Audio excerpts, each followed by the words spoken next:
Welcome to the Hopeless Stream, calling all wizards, sages, druids, and elven priests. We are in the magic land. Magic realms. We're at the cosmic sea, inhabiting the enchanted isles is where we're gonna go tonight. Unlocking the mysteries of the beyond. Whatever mysteries there are, we shall penetrate them, and we shall cast the spells of yore upon the lands and heal the rifts in the world. Wizards of healing. That's who we're gonna be tonight. So, thank you for joining and for coming on board with us on this journey through the magic realm.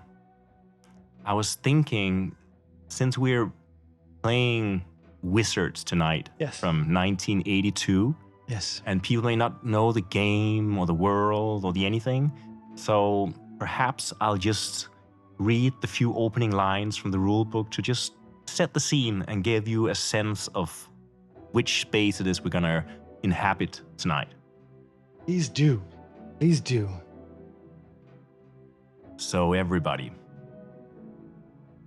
the elves were the first to live in the enchanted islands, and they were one with the land.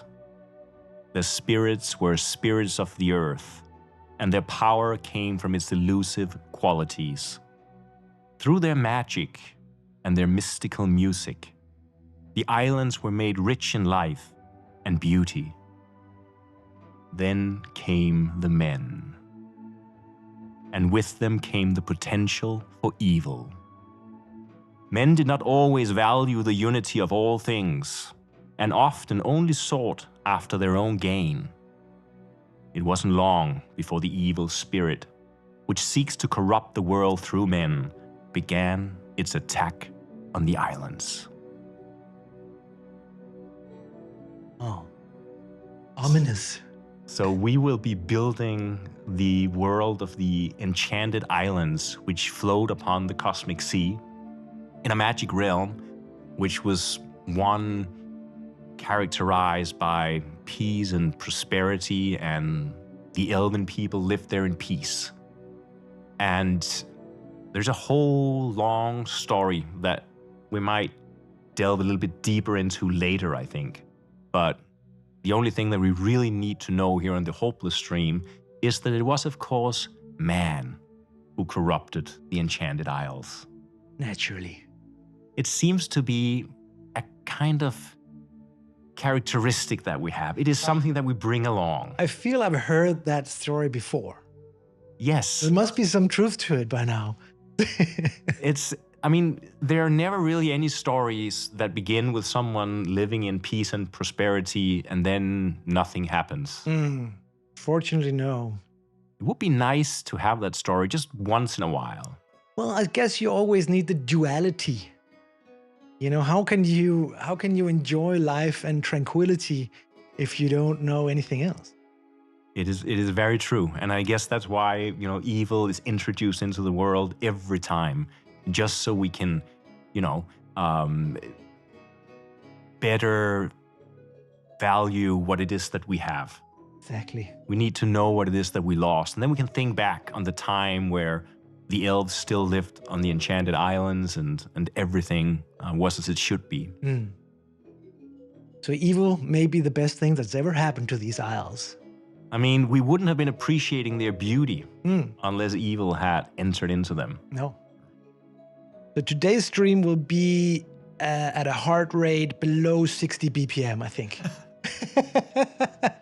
That's what we're aiming for. We should have like this heart rate monitor just to see, how low. How low can you go? How low can you go? Yes. Show you. Of course, as always, we're always doing something different on the stream. And again, I can pretty much assure you that we're going to be doing something different tonight. Oh, yeah. Because we're going to be playing a game that is not very well known, but it is a very unique game. I would say it's almost a miracle that it exists. And as I said, it came out in 1982, and it's called Wizards.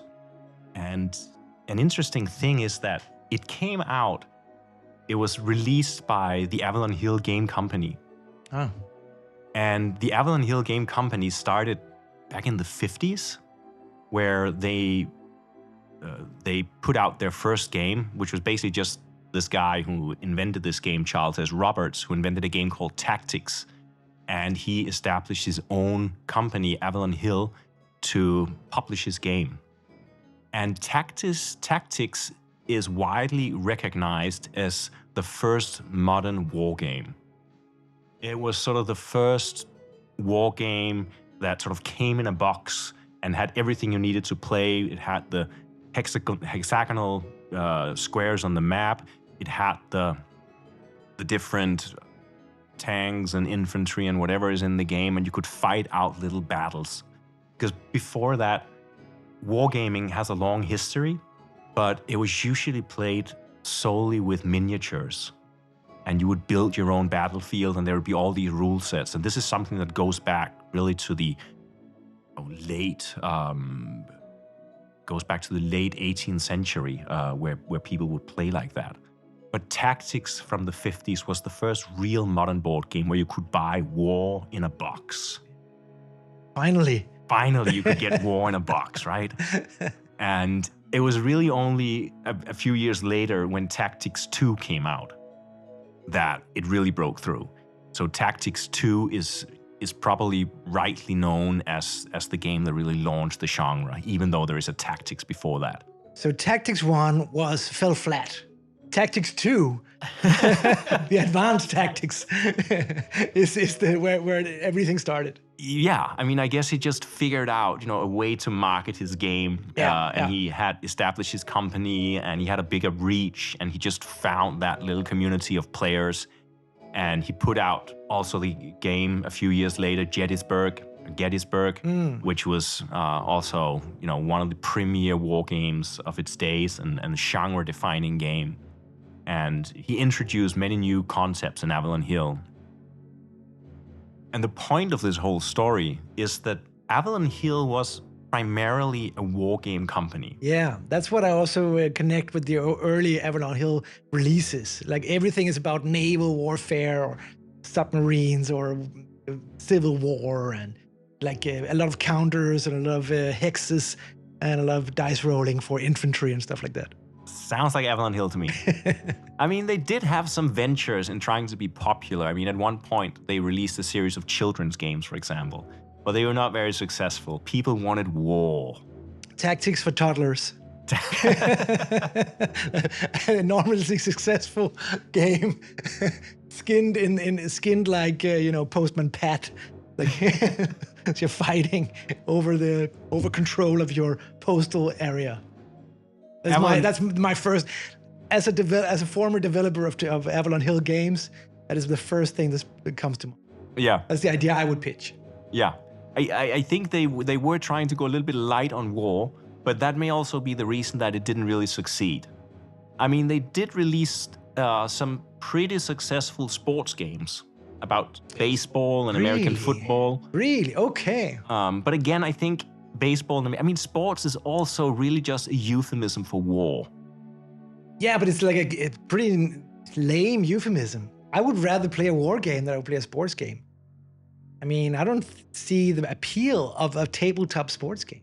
But, imagine that you're a teenager and you're going with your mom to the game store and you're going to pick up a game, and mom doesn't want, like, the Korea War on her table.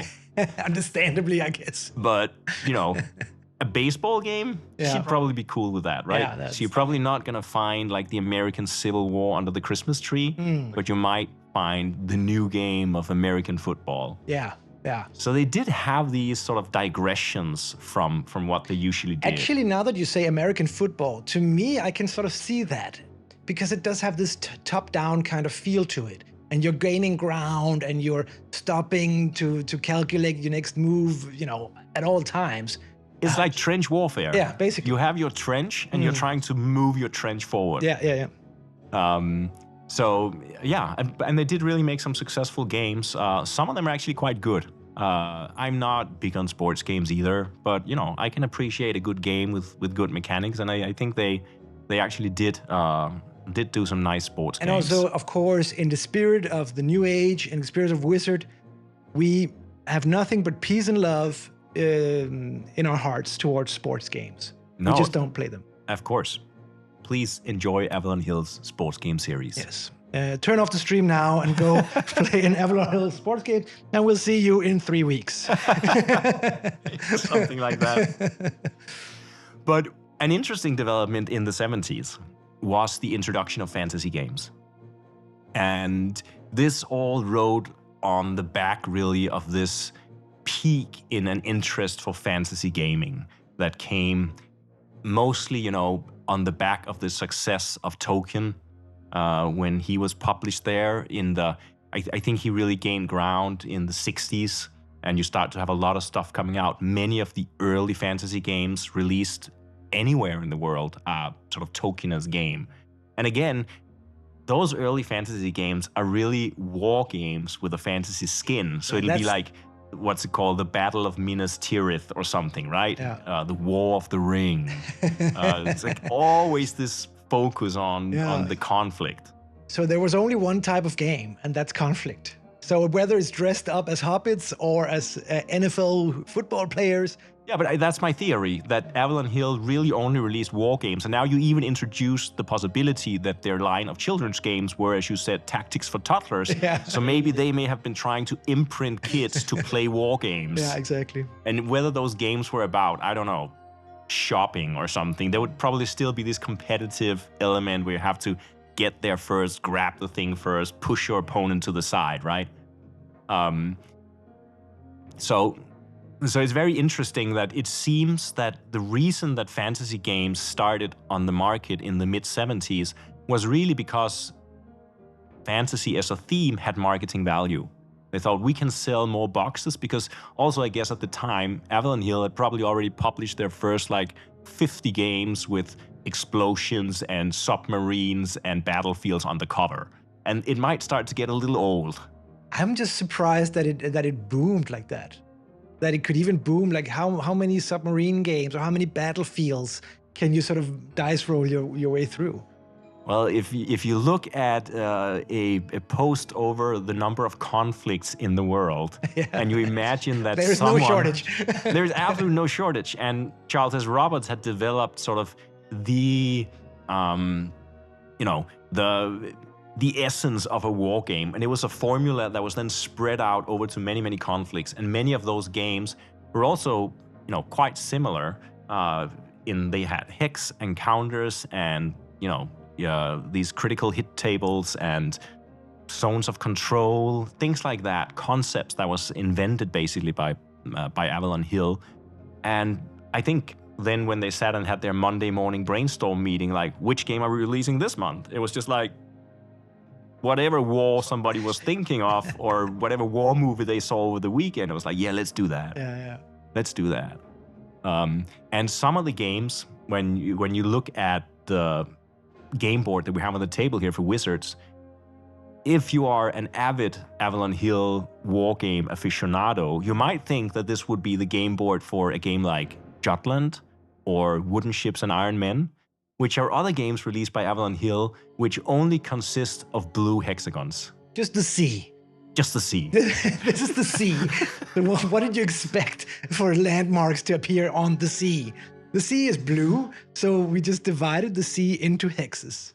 And then you put ships on the sea, and then you can complicate matters like Wooden Ships and Iron Men with the big old sailing ships. You can have wind factor, ships can drift, they turn very slowly, they can engage, people can crawl on board another ship. There are all these dramatic moments, but it's basically all just, little chits that move around on a big blue game board. But in Wizards, it is not the sea off the coast of Jutland, and it's not the sea where Lord Nelson, he fought bravely. No, it's the cosmic sea where the enchanted isles, they flow. Yes, because today we're not playing a war game. No, we are not. By the way, Jeden says, hi Jeden. Jeden says, hello. Hello. Hello, Jen. Sound is great, and so is the box art. This box art is some of the most beautiful box art I have ever seen. Yes. One of my favorite box arts ever. Yes, this is over the top great, and we'll get into that more also because it also has a history. Because I'm going to ask you a leading question. How did we get from these naval battles and civil war and Korean conflicts to Wizards? Well, there is an intermediary step, because Wizards is not really a war game, and we'll get into that later. But there was a very successful, I don't know if it was so successful in its day because it got a lot of flack, but it has a cult following, which was the first real fantasy game that Avalon Hill released in 1978. They were a little bit slow. And I should say, and this is actually a fun anecdote, that Gary Gygax and Dave Arneson, who created Dungeons & Dragons back in the early 70s, in 73, 74, they actually went to Avalon Hill and said, look, we created this thing that we call a role-playing game, and here are the booklets, and do you want to publish it? And Avalon Hill was like, nah, role-playing, that doesn't sound like it's ever gonna take off, Huge mistake. And so they declined to publish it, which is why Gygax, he formed his own company, TSR, which is an abbreviation for the very dry tactical studies research? No. Tactical studies rules. Wow, that sounds so boring. Which again you can see, you can see the shadow of wargaming even in that name of the first published role-playing game in the world, like tactical studies rules. This is everything about that speaks war game and not like a game of an exploding imagination. No, and it just warns you that you're going to be looking up in a table a lot.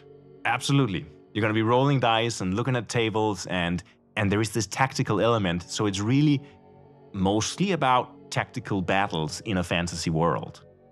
So, and Dungeons & Dragons came out in 74, and then we have a fantasy war game that comes out in 75, which is White Bear, Red Moon. I always get that mixed up, whether it's White Moon, Red Bear, or Red Moon, White Bear. And that's a sort of a fantasy as we know fantasy.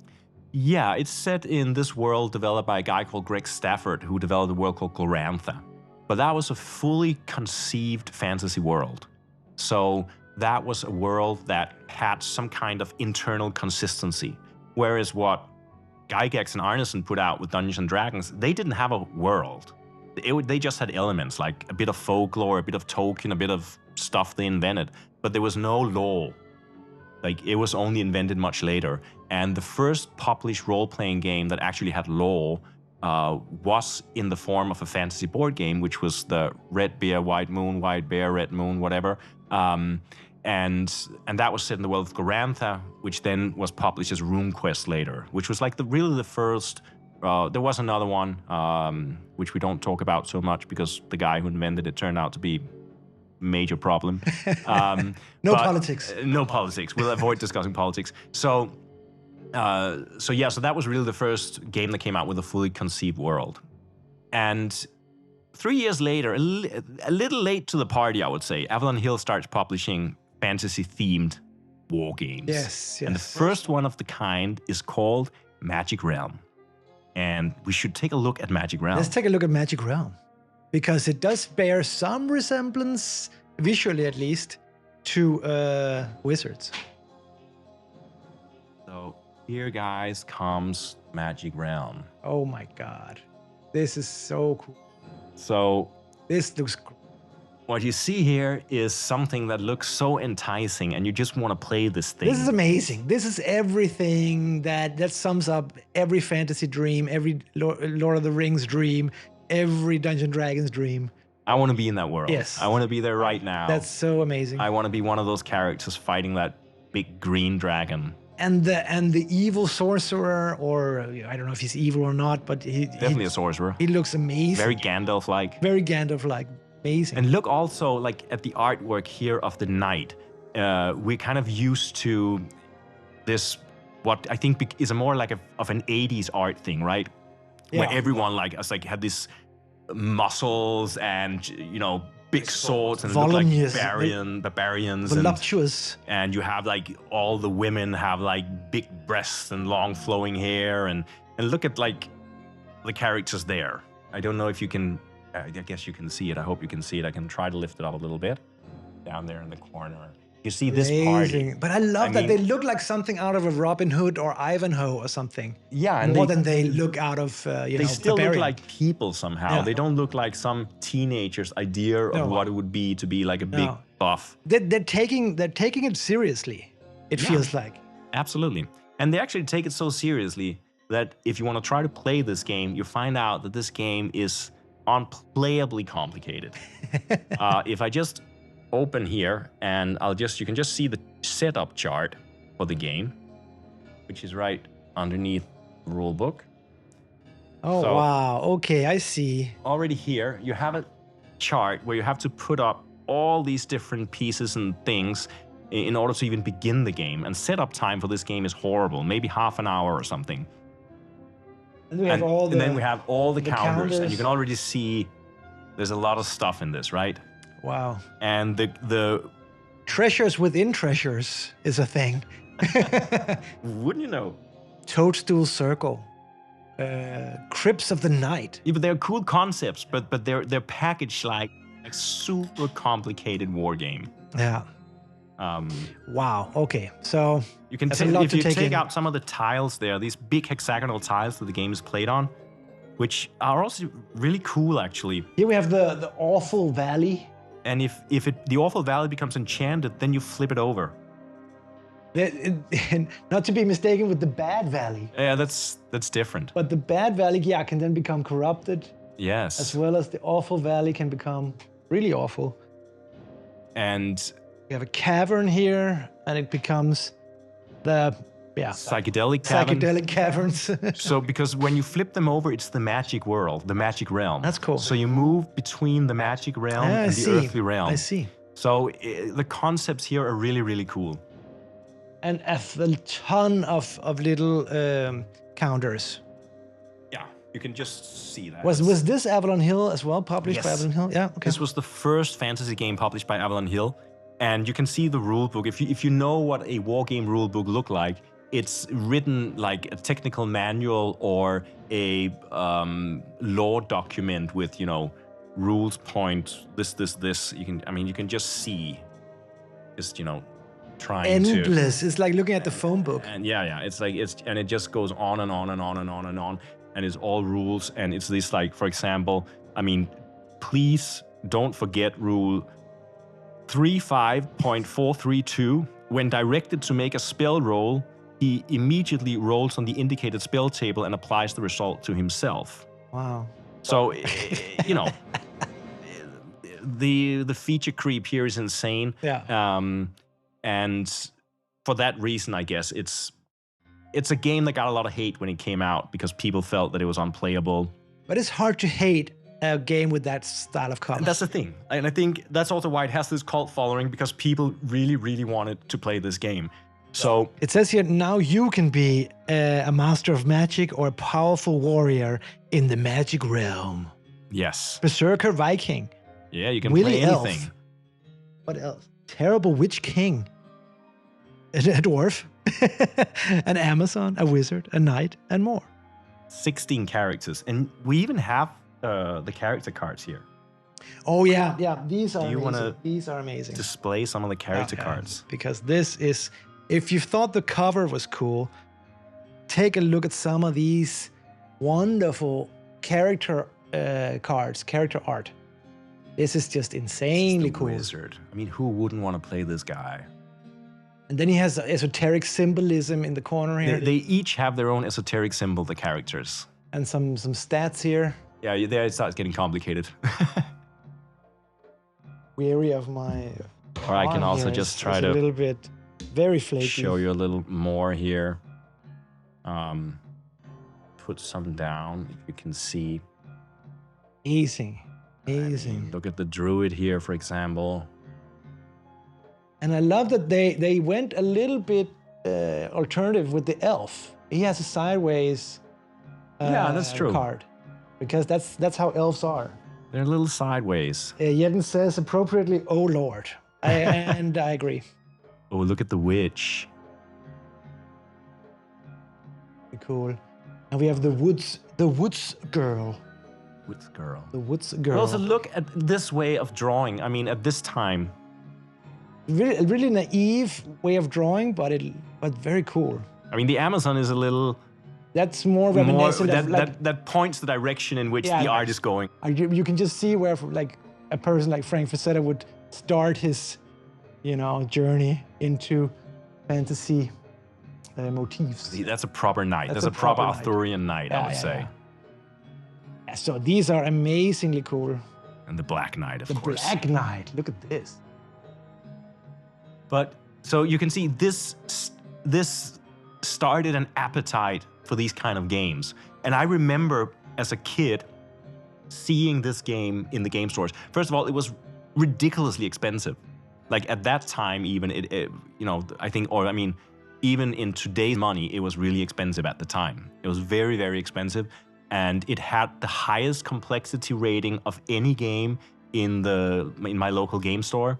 But we just wanted to play it so bad, but me and my brother, but we didn't have the money, and our parents never bought it for us, and we were just looking at this game, dreaming about it, which was probably a good thing. Yeah. Because if we had gotten it like at 10 years old, we wouldn't have been able to make sense of it. But we'd probably come up with our own rules, but it would also be frustrating to have all this potential in there and then just not be able to engage with it. And Dungeons and Dragons, was this before or after? This was Dungeons and Dragons is from '74, so this is 4 years after. So this is clearly an attempt at turning fantasy role-playing into a board game.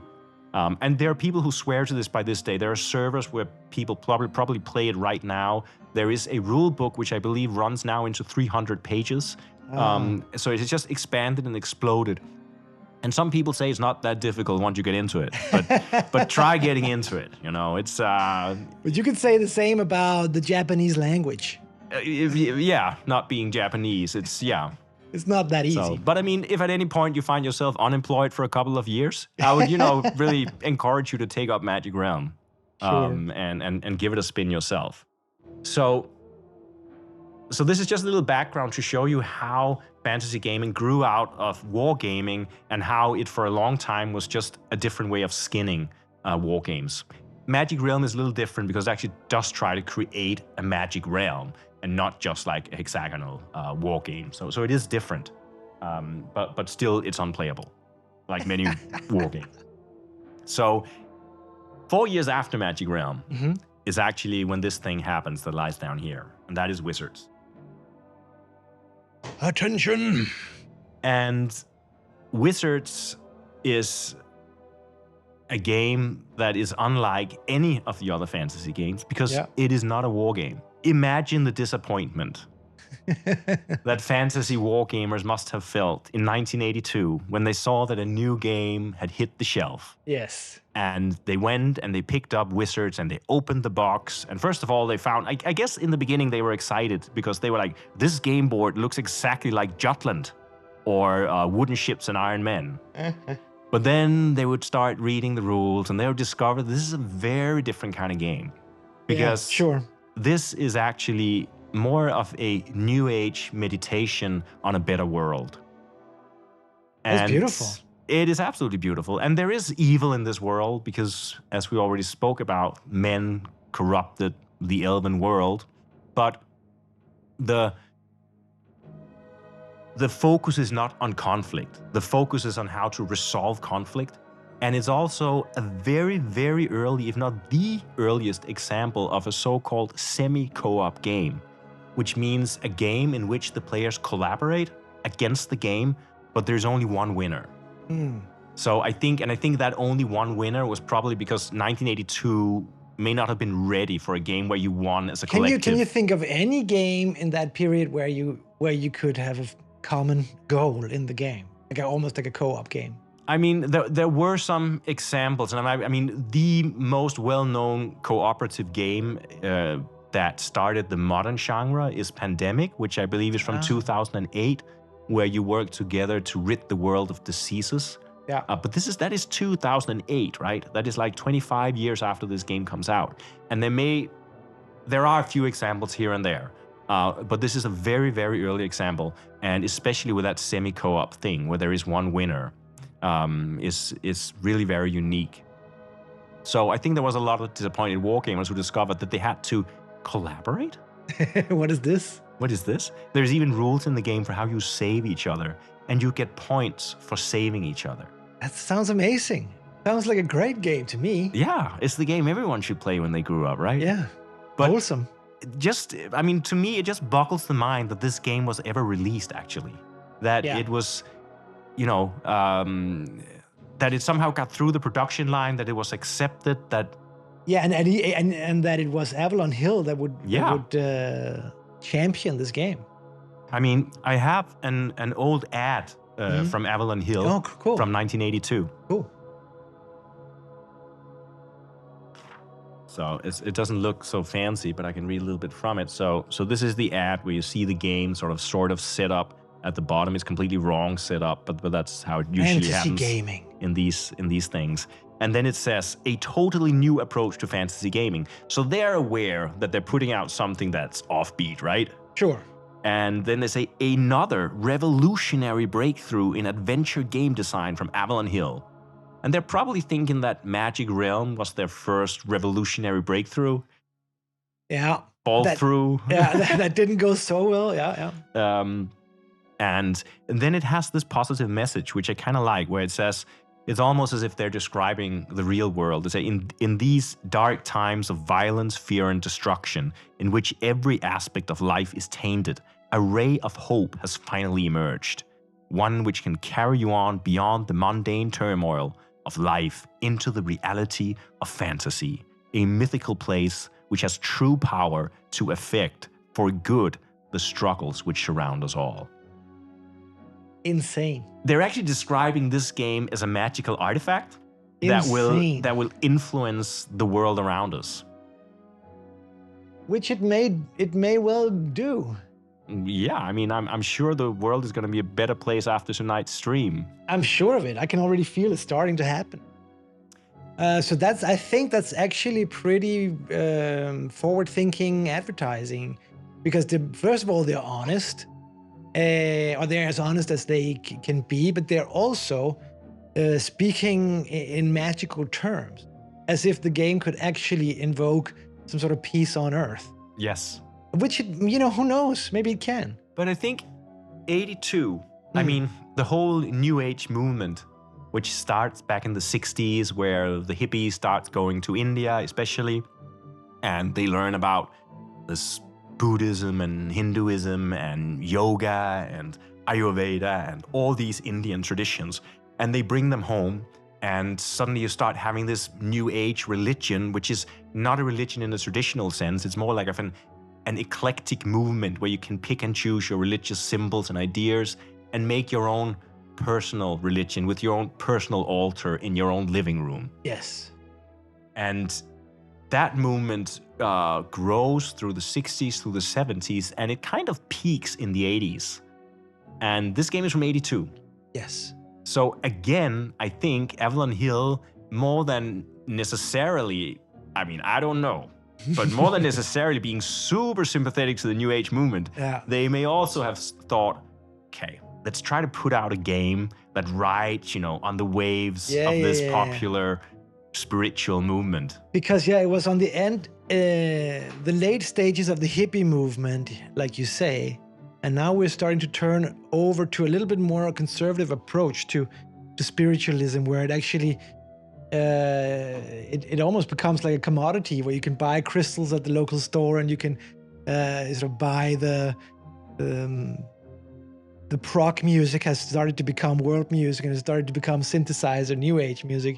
I mean, I wouldn't be surprised if you went into sort of your local mystical shop back in the 80s to buy a deck of tarot cards and some incense and few crystals. Definitely. That wizards might also be on the shelf in some of those stores. Yeah. I'm sure they were trying to get that group of people to playing this game. Yeah, definitely. And you could buy the latest Kitaro album or the latest Tangerine Dream or Jean-Michel Jarre or whatever, dolphin covered vinyl, But I think one of the things that when they then got this game home, some people might be surprised, because even though it in many ways is sort of a friendly and positive game, it still borrows from wargaming and fantasy wargaming, if not so much the complexity. I mean, it is way more complex than a usual family game, and the rules as they came out in the box are very poorly put together, which is actually not the fault of the designers, but it was the rules editor who basically changed the way the rules were set up. And the rules for this game was so unusual that they kind of try to put it into that wargaming standard, whereas they should probably have gone with the more organic original rule set or whatever that was. But as I said, one thing that it borrows from the wargaming tradition is that this is a very long game. So I'm already gonna spoil it for you guys now. We're not gonna finish this game tonight. So no peace on earth? I mean, maybe this game is also very difficult actually to win. So if we don't play it all the way through, we may avoid at least that the world is overtaken by darkness. Okay, at least. So we'll just play the nice little beginning. Yes, I also think that already, we're talking and talking, and like we said in the beginning, this stream is like a cozy new age stream. So it's about listening to early synthesizer music. It's about looking at great artwork from the 80s, and it's about just dipping our toes into the tile set of this game, and just sort of checking it out. We're trying to whet your appetite to go out and get your own copy of Wizards. And some crystals. And some crystals. And, have a nice week in your summer house where you play through Wizards. Yes. Because it doesn't take a week, but I mean, I think an estimated play time of between 6 and 8 hours is not unrealistic for this game. It's pretty substantial. It's pretty substantial, and the more players, the longer it takes. So yeah, it can be really a big ask to get this game to the table. Yeah. But there's also a lot of lore connected to this game. So I think as we unbox the game and start setting it up and playing it, we're also going to be just introducing the lore of the game. And we'll take it a little as it comes. Yeah. I mean, we're also going to talk a little bit about the designers who are amazing. Which to me, that's actually what sparked this whole venture. Should we talk about that a little bit now? No, I just want to tease it. But I just want to say that the reason why we chose this game was because we did a little research on the designers, and we found out that they are amazing. They are amazing people. Yeah, and so it sparked our interest for sure. It's important to keep, first of all, your breath in control. Your pulse should be at resting at around 30 BPMs. I would also recommend watching the stream lying down. Yes. With a candle by the side of the bed and some incense burning. And I recommend watching it with your eyes closed. Yes, maybe your loved one beside you. Yes. Connecting mentally. With an open window where you feel a smooth breeze caressing your soft skin. As you play this Avalon Hill non-war game. With the emphasis on non-war game. As we just talked about in the break, try to keep in mind that the company who put out this game was also the company that put out Advanced Third Reich.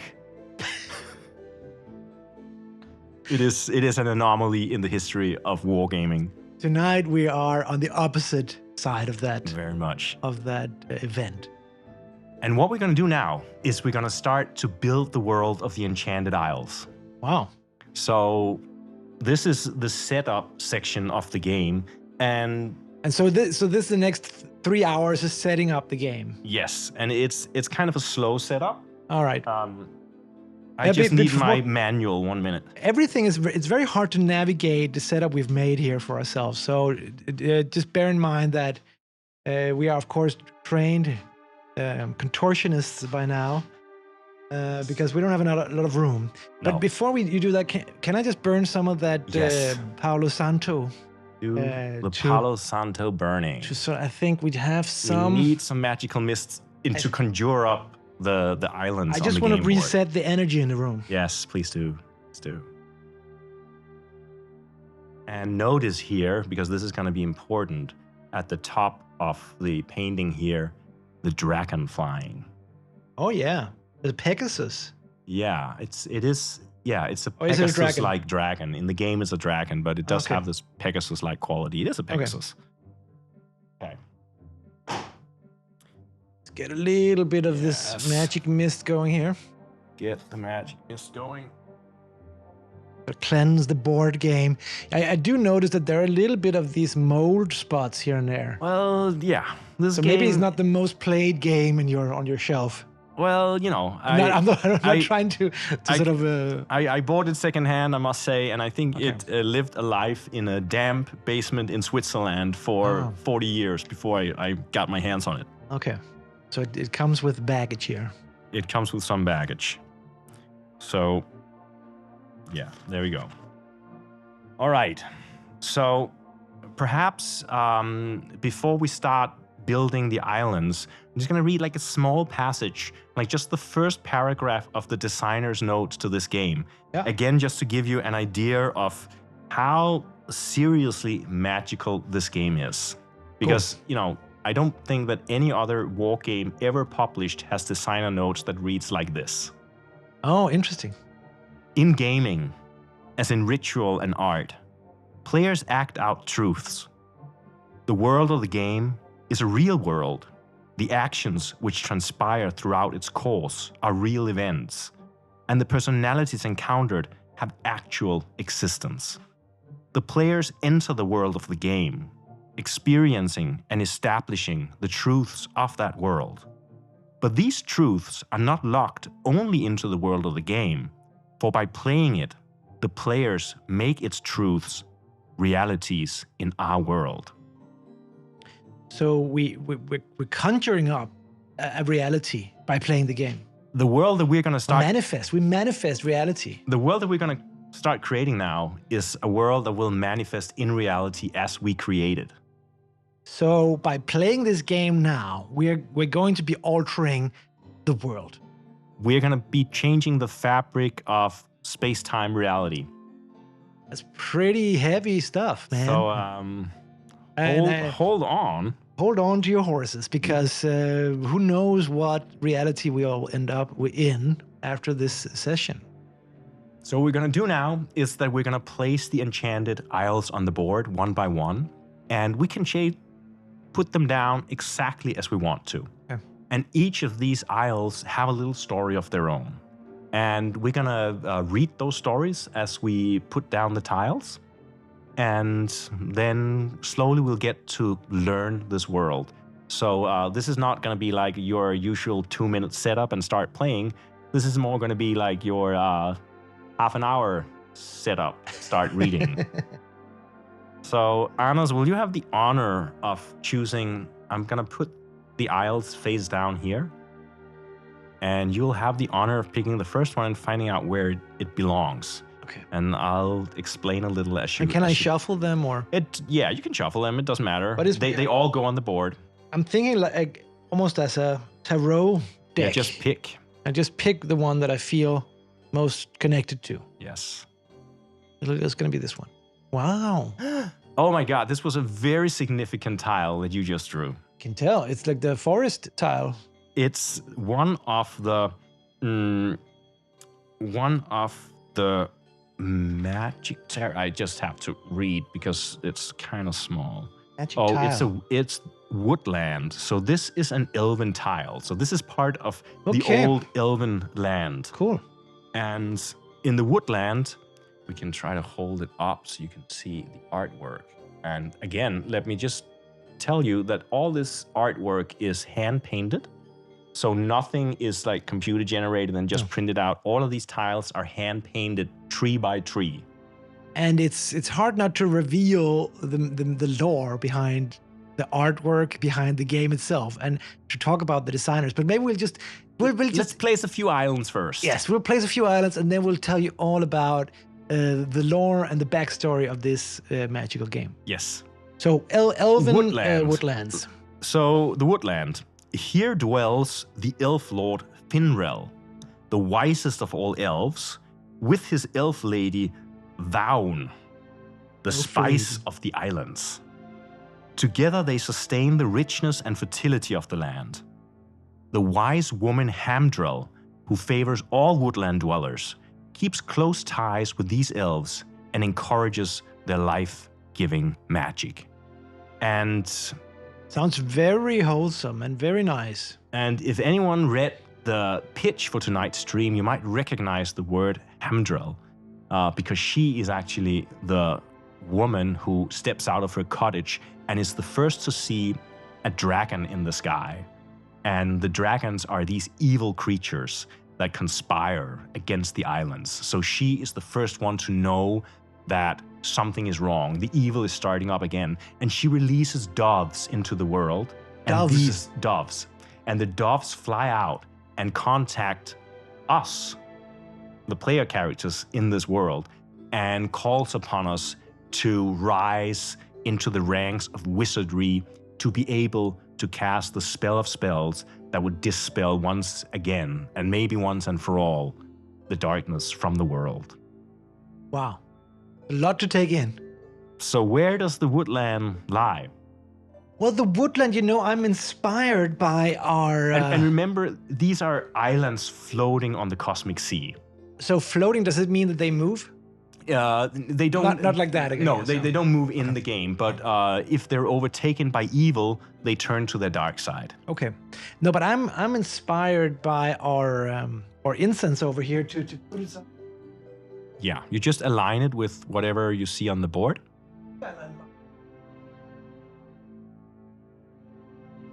Yeah, gonna do like that.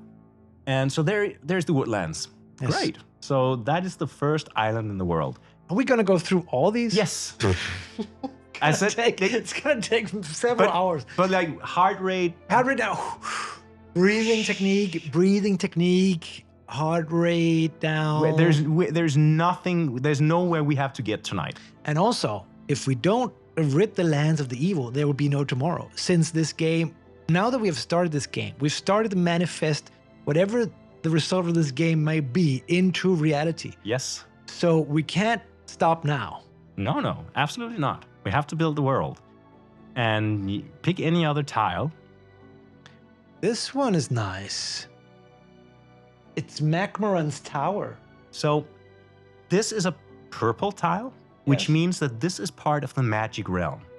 Okay. So there is a sorcerer who lives in that tower, and his name is, what did you say again? Macmoran's Tower. So Macmoran, he is the most powerful of the master sorcerers. In this world, there are wizards, sorcerers, and druids. Three kind of magic users. So he is the most powerful of the master sorcerers. Macmoran, the mysterious sorcerer of fire, possesses the powers of the inner earth and the enchantments of the stars.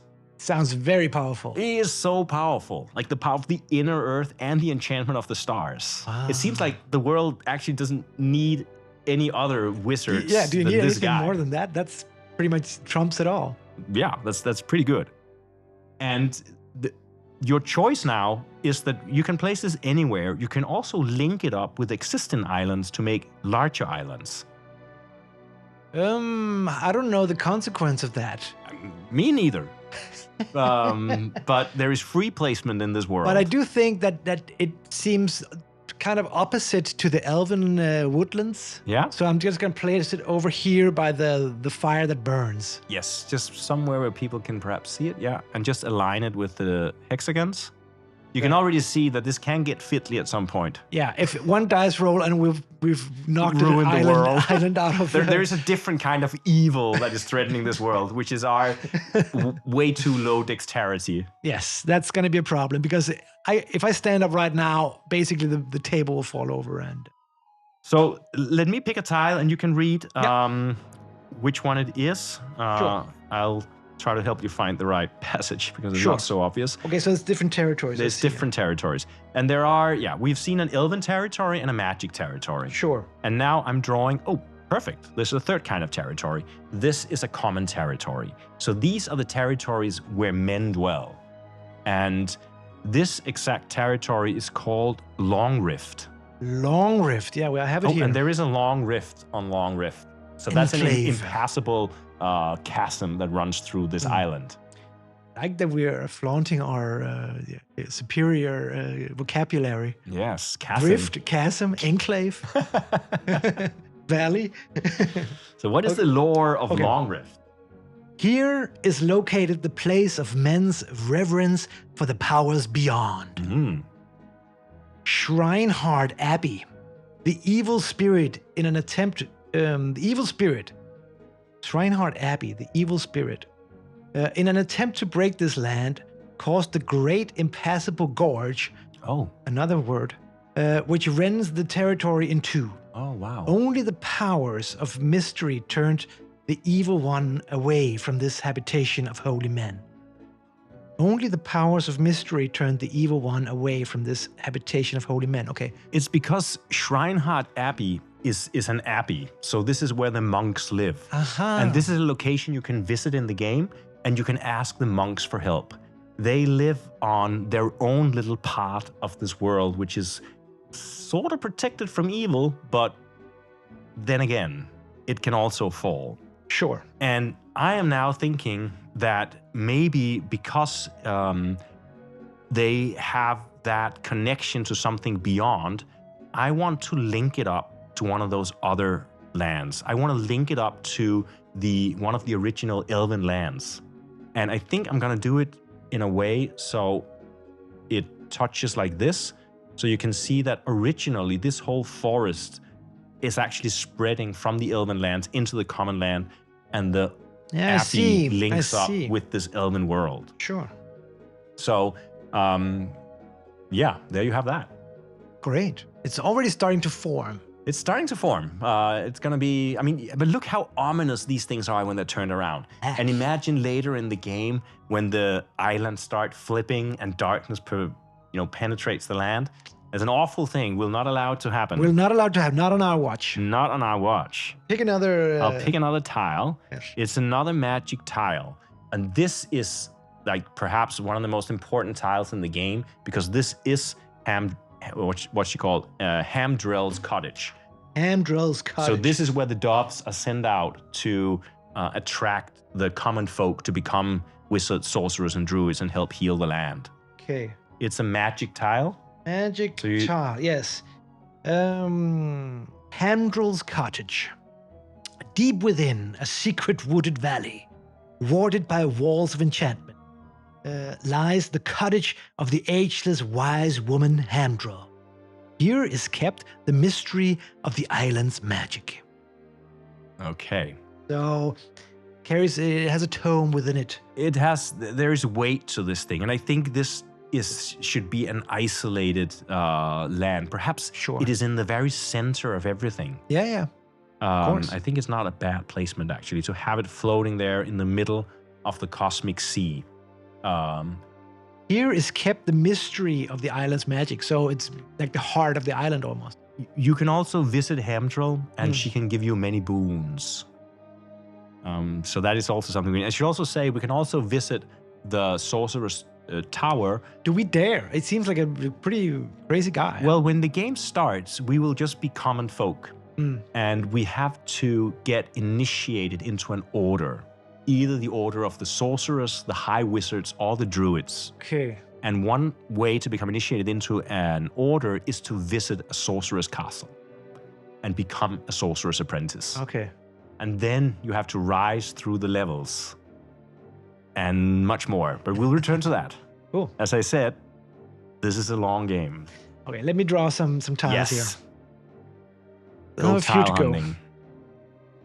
Here Only we 14. have another common land, I would say. Common land, that's true. This is the Hillshire. Oh.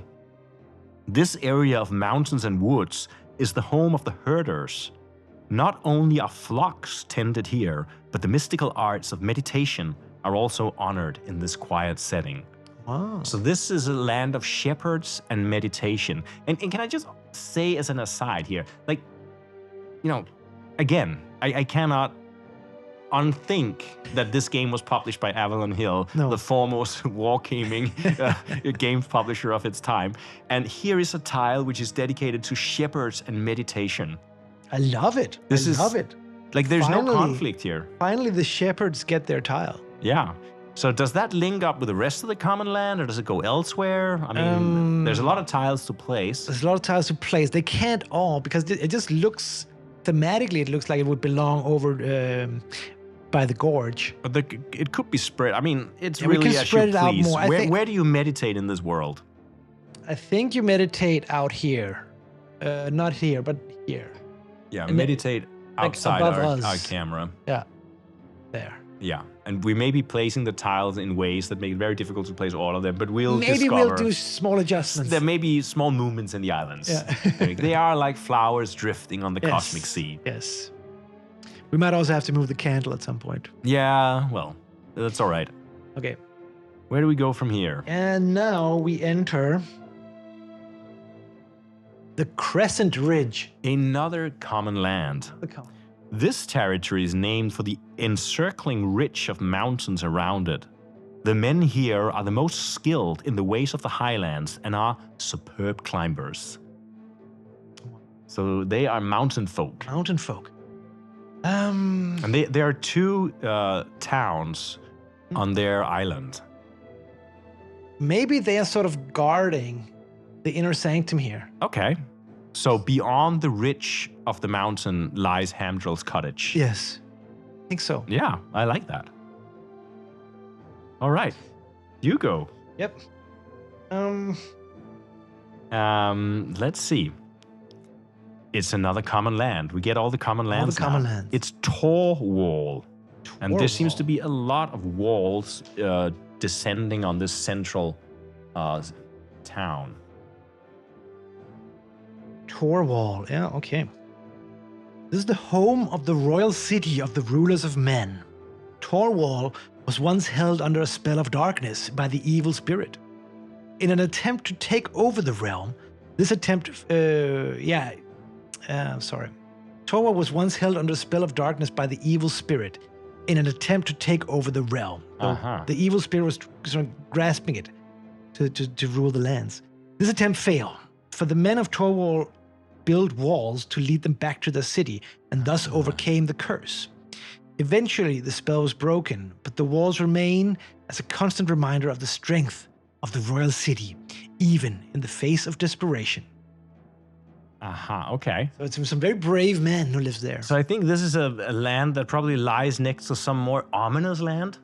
So that's why I want to place it a little bit in the corner of everything, and then I hope that some other land may manifest. I'm gonna put it all the way out here, Like in the Shadowlands. to the edge. The shadow of the Mike lands. Oh yeah, like I can place it here. Yeah. Yeah, there is this dragon shadow coming in Exactly. over the cosmic sea right here. Very ominous. So we can place another tile and then maybe talk a little bit about who actually painted these tiles. Let's place another tile and then we can go into the sort of a lower section. Yes, let's do that. And please don't forget to meditate at home, light more incense sticks. Yes. Remember your breathing. Squeeze the hands of your loved ones a little tighter, because now we are entering the very not ominous Meadow Farm. Meadow Farm. And there are two towns in the Meadow Farm island. The Meadow Farm, the most fertile of the common territories. Here dwell the farmers of the land. The men of Meadow Farm are also renowned for their skill in the herbal arts, knowing much of all growing things. Oh, I mean, I think that connects it to Hamdrel's cottage. Yeah. Because it's something about herbal knowledge. And I think... They're not druids, but they do have some expertise in herbalism. Let me just see how I can best play. I cannot fit it up there. So, but I think should it also connect to this other land? Or perhaps it comes from afar. Yeah. I'm not sure. Or is it on the other side of the cottage? Could be. Yeah, Could be maybe. something like this? Maybe, yeah. We have like a central island forming here. This game was created by Thomas and Coral Mosbu. They're from the US, but they also lived for many years in the UK. And this is the only game, as far as I know, that they ever designed and published.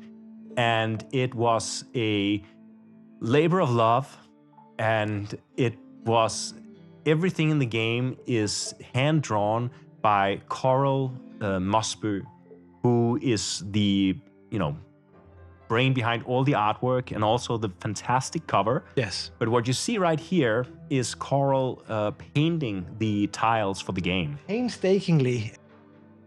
And it looks super cozy, I would say. Super cozy. We have more shots of her in her gallery, in her studio, working on. You can see several tiles behind her here as well. And these photos are from 81, 82, like the year, I think about the year before the game was released. Yeah.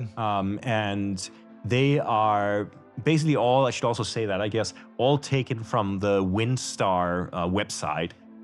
So she has a website which describes her art and her personal life and the Wizards game and everything.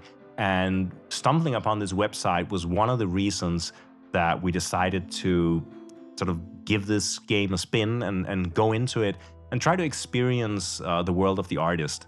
And I think this is actually the point where I have to read another short section from the designer's note, which just touches upon the artwork in the game.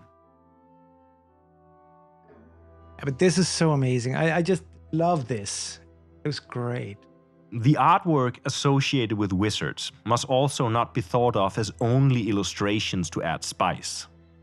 Rather, they are windows into the world of the game, many of which insisted on their creation in spite of our intentions. And as often as not, the art introduced us to new aspects of the Wizards world, which then found their way into the game. The game illustrates the art as much as the art illustrates the game, for both are gateways into the realm of the Elf Lords. So the idea here is basically that here's more there is painting. Kind of a reciprocity between the painting of this game and the existence of this game. So by painting these tiles, she's conjuring up the world of the game, and by working on the game, it's feeding back into the artwork, and everything is manifesting in a reality beyond our own reality, or coexisting with our own reality. So everything is magic here. Everything is magic. Every stroke of the brush is magic. It conjures up new worlds, just as the world that we're building right now.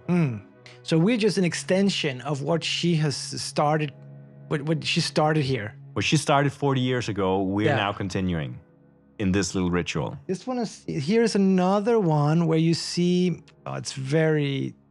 It is the cover. It's the cover. It's the process painting. It's like behind the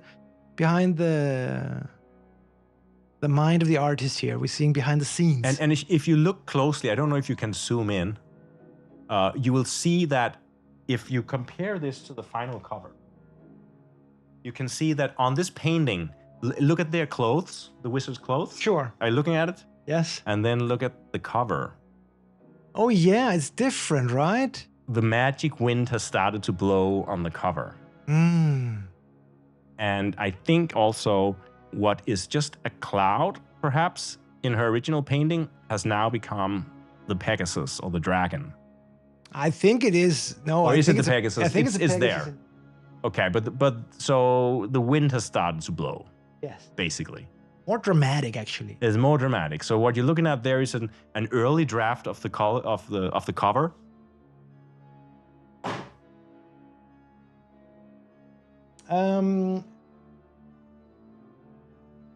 Yeah, so I just find it endlessly fascinating to get a peek inside the artist studio here.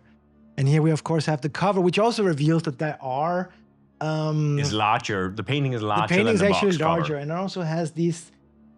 a bard and a wizard out here, which I find amazing. It looks so wonderful. So great.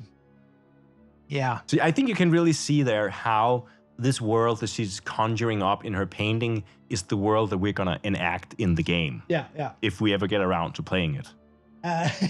We'll see. I think it would probably take as long as it took to do these paintings to actually finish the game. Yeah. But that's fine. That's fine. That's all part of the process. You may see a first turn later. Yeah. Okay, that's enough of that for now. All right. So that was a little insight into the making of this game, behind the scenes. Yes. Behind the scenes, 1981. Yes. Carl Nosbu. Amazing artist, and I really do love the styles of these games. And she is still active. She's still painting. She is still painting.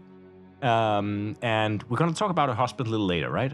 Sure. Yes. Yeah. Let's wait with that one. Yeah. Because that's another wonderful chapter in this story. Yeah. So I think it's your pick. Yes. Here. Heading there. Another forest tile. This time it's Glendale. It's Glendale. Okay, that's an elven tile again.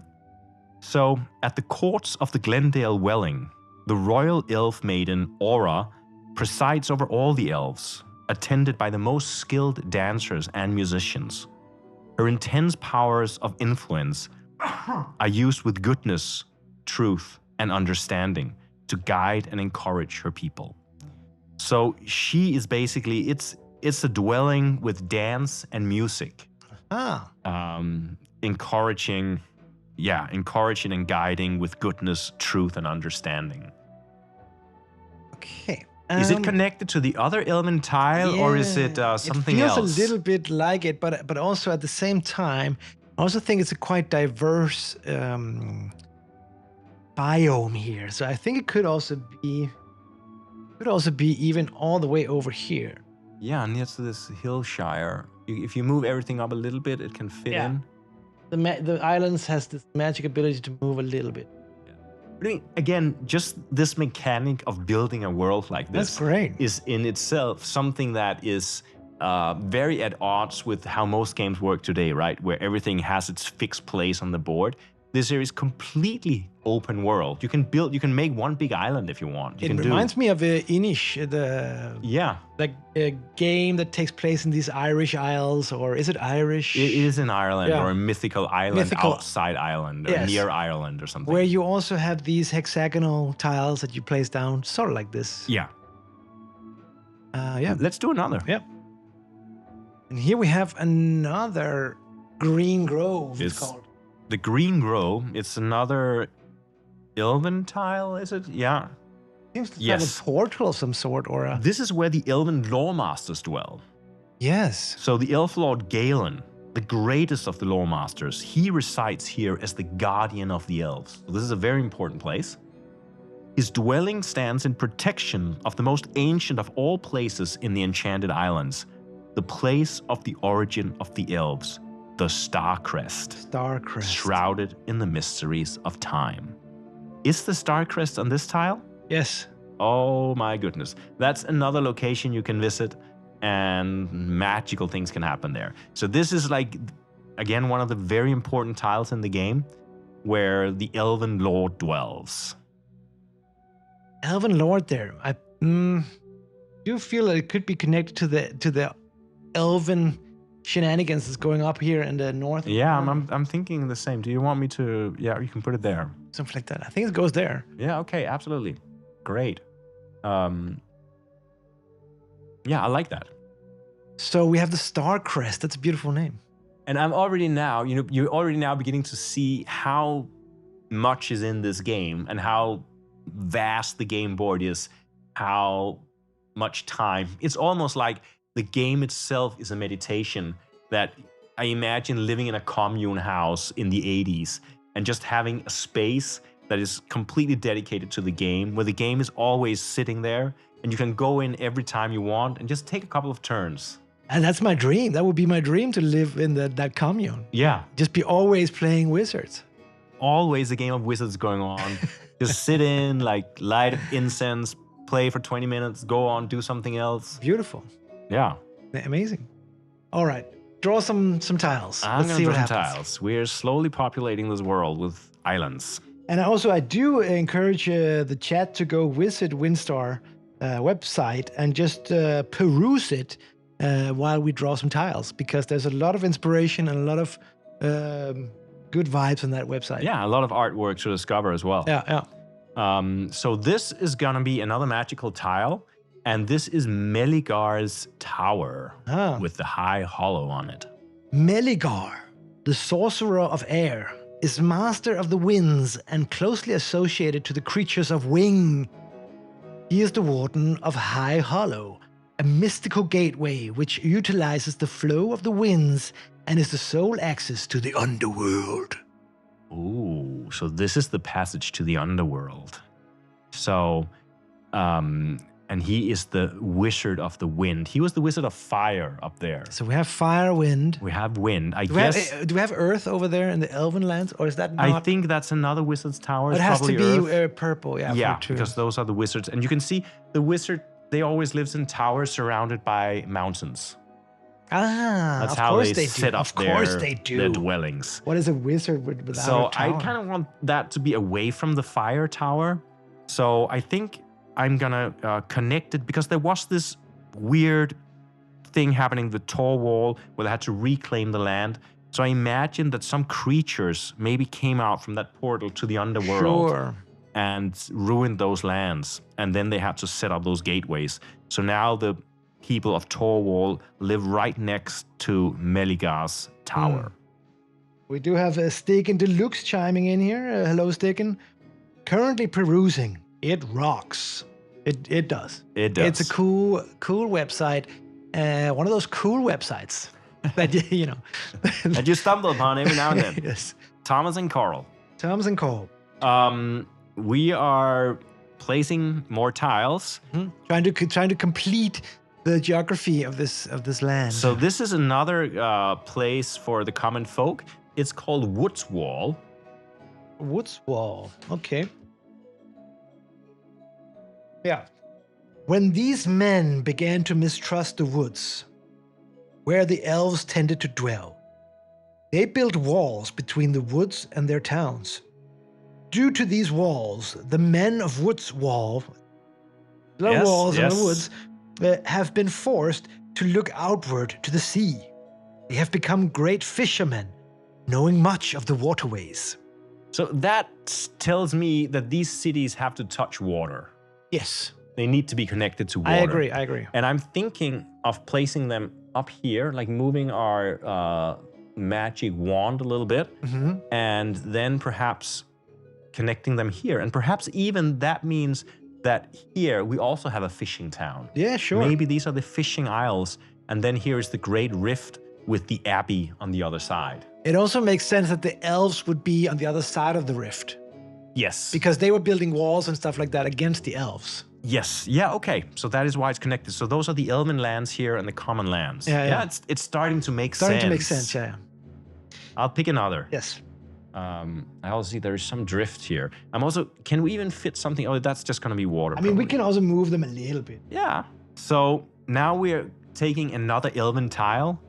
And this time it's going to be the Meadow Shire. And we already had a meadow tile, I think. Oh, yeah. Down here is the Meadow Farm. But this here is the Meadow Shire. I'm not sure they're connected, but Meadow Shire. we should find out. Let's take a look here. It's elven. It's elven territory, of course. Of course, it's elven.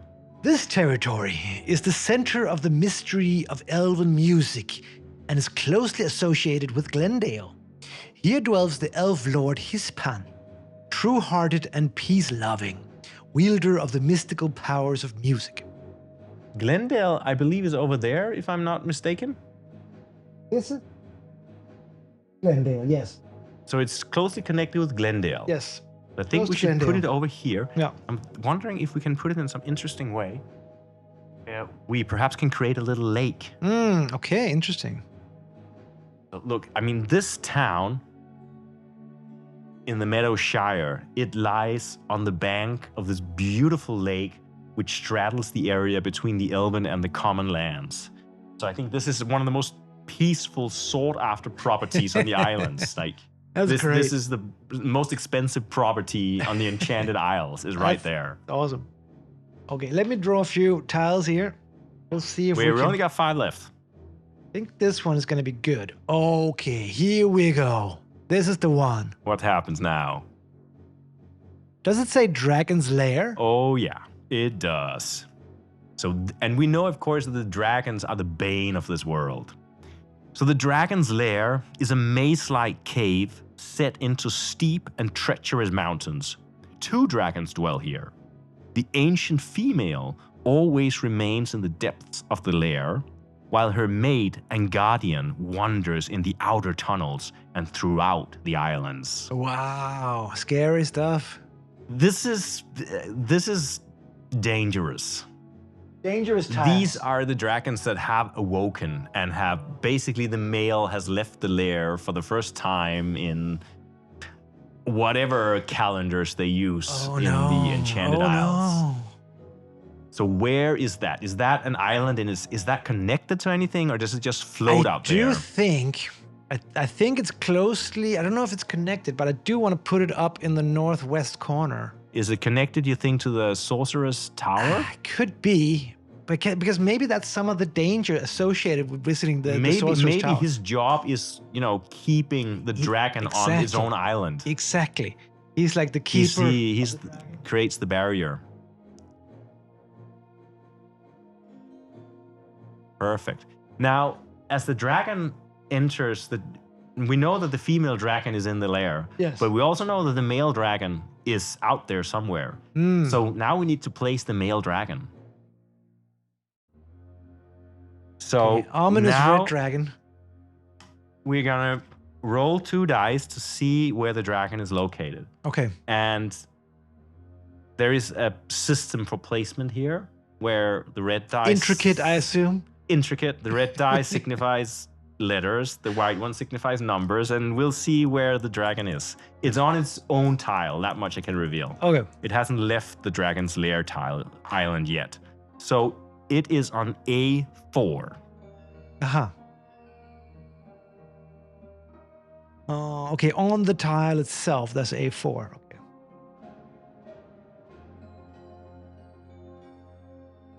So I hope you can see it at home.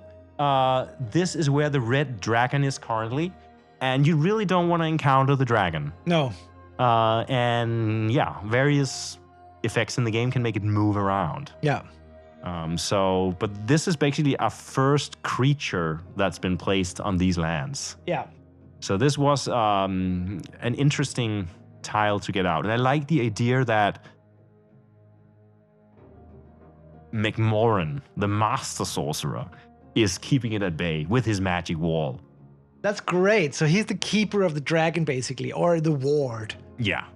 So I'll pick another and then we can switch. I'm getting excited. I'm getting so excited. Oh my goodness. Here it comes. Okay. So, yeah. Okay, let's see what the law says and I'll maybe add a little.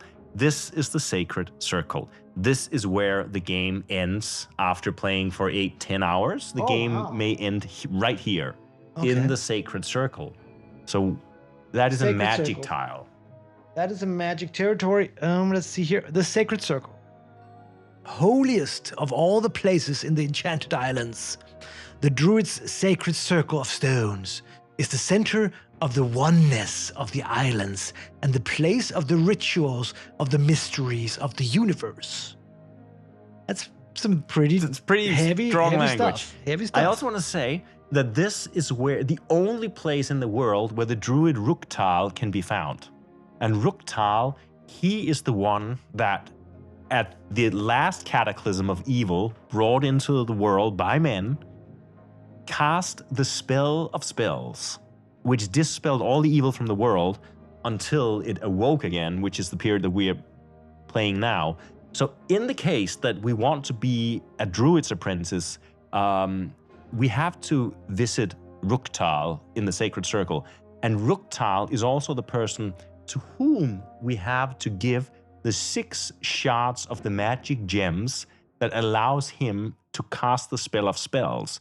But of course, the 6 shards of the magic gems can only be found by high-level sorcerers. And right now, we're not even initiated into an order of sorcery. We're not even magicians, or we're not even anything. We're just common folk that have seen a dove sent out by Hamdrel from her cottage. We've received a signal from the elven signal So where is the Was it sacred Hamdrel's circle? signals? She sent out doves, and whoever the doves visit, they are called upon to become magic users, either in the order of the sorcerers, the wizards, or the druids, and then rise through the ranks, collect the shards of gems, and hand them over to Ruktal, who can cast the spell of spells.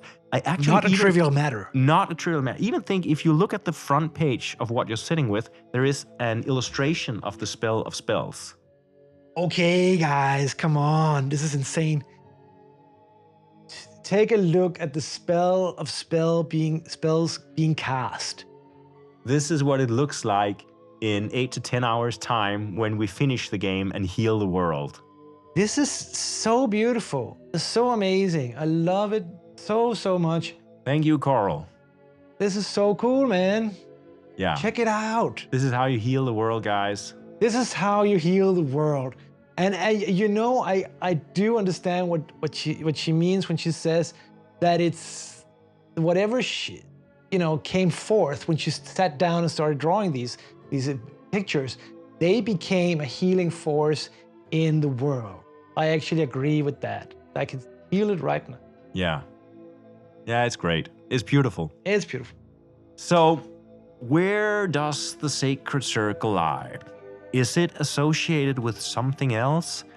Or is it just its own free-flowing thing?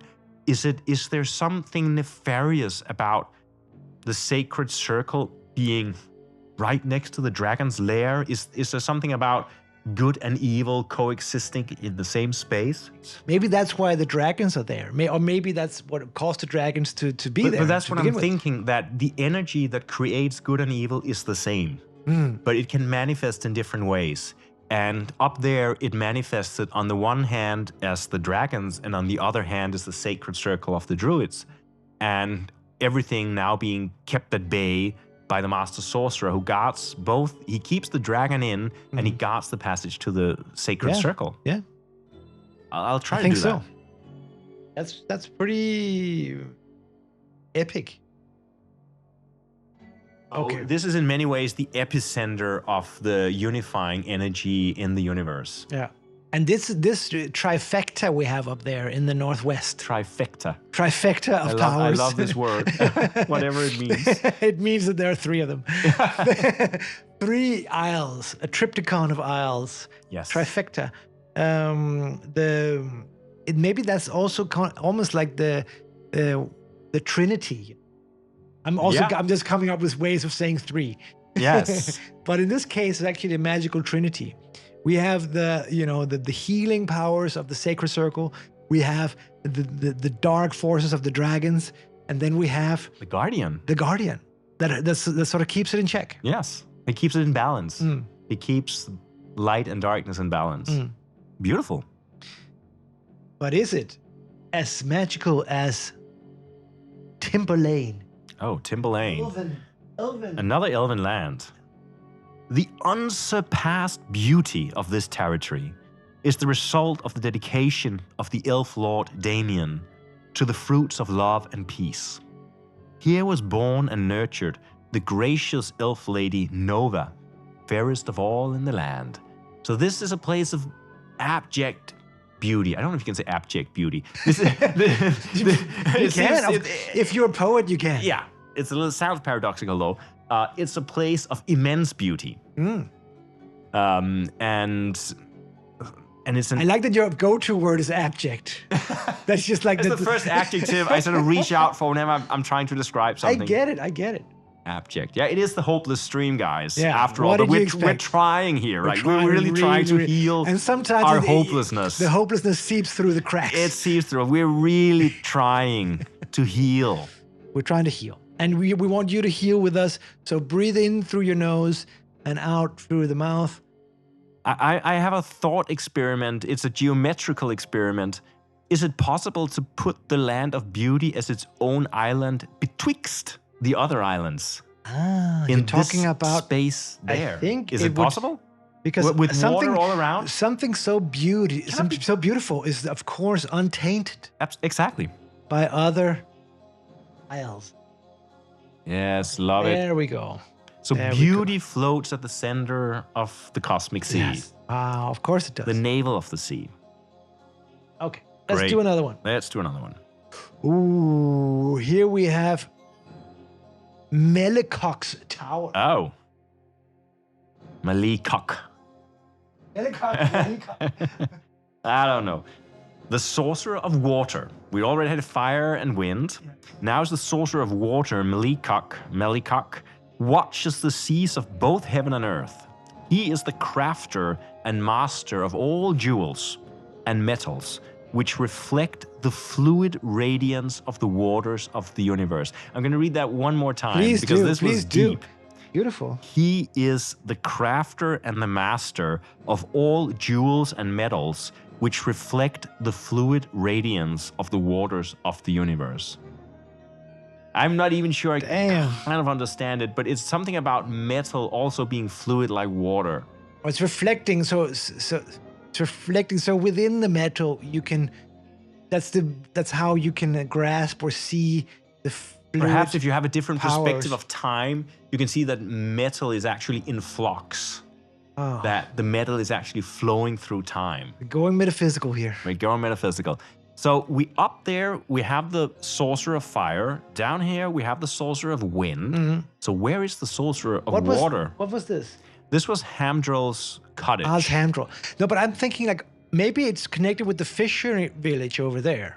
Oh, because of water and fish, yeah. Because of water and fish. So the game wants to tell us about reflection of mystical floating powers, but we're like, water is fish. So, but like you know. But I think still, there's something to that. That maybe that's why the fish are so abundant in those lands. Yes. Oh, this is kind of sort of a weird, stretched out island. This long flowing island. But it's kind of, we have elements in different parts. Now, I wonder if the last tile there, or is it the last, whether that's then the Wizard of Air, or is it something else? Something else. There's no Wizard of Air. No, apparently not. Okay. No, did we miss it, or? No, wait, that was wind, fire, water. So I think there was also earth. Well, you know, the world is too mysterious to be easily divided into fours. So we're missing earth, you're saying? If we want to go to the traditional dichotomy that we, of course, have left behind long ago. Quadrotomy. Edgewood. Edgewood. That sounds... The halls of Haver, the Edgewood dwelling, is the home of the crafters of the elves. Here Haver, the High Elf Lord, eldest and most skilled of all elves, creates objects of beauty, power, and mystery for all the islands. So, this is kind of the production center of the islands, where all your little trinkets and pensions and your crystals and everything is being created and shared across the isles. Sure. So where does it belong? I mean, I think it should connect to something since it's a place of crafting, right? Sure. Almost like either I want to put it here. No, that's too close to the other ones. Or maybe I put it... Yeah, do something like that. That's great. Okay, so this is where things are crafted. So now what we have to do, because as you can see, there's a lot of water on the Enchanted Isles. And how do you navigate water? By boats. I thought you were going to say flying. Well, we may learn the spell of flying, but right now we're just common folk. So now, next to all the villages or towns that is next to water, we have to place a boat. Okay. So I'm going to bring up some boats. Can I say something? Yes. Before? Those two, like just visually, I'm a little bit annoyed by those two down underneath the dragon's shadow. Okay. I kind of want to lift them closer, just so they're a little bit more in the light, just so you can see them a little better.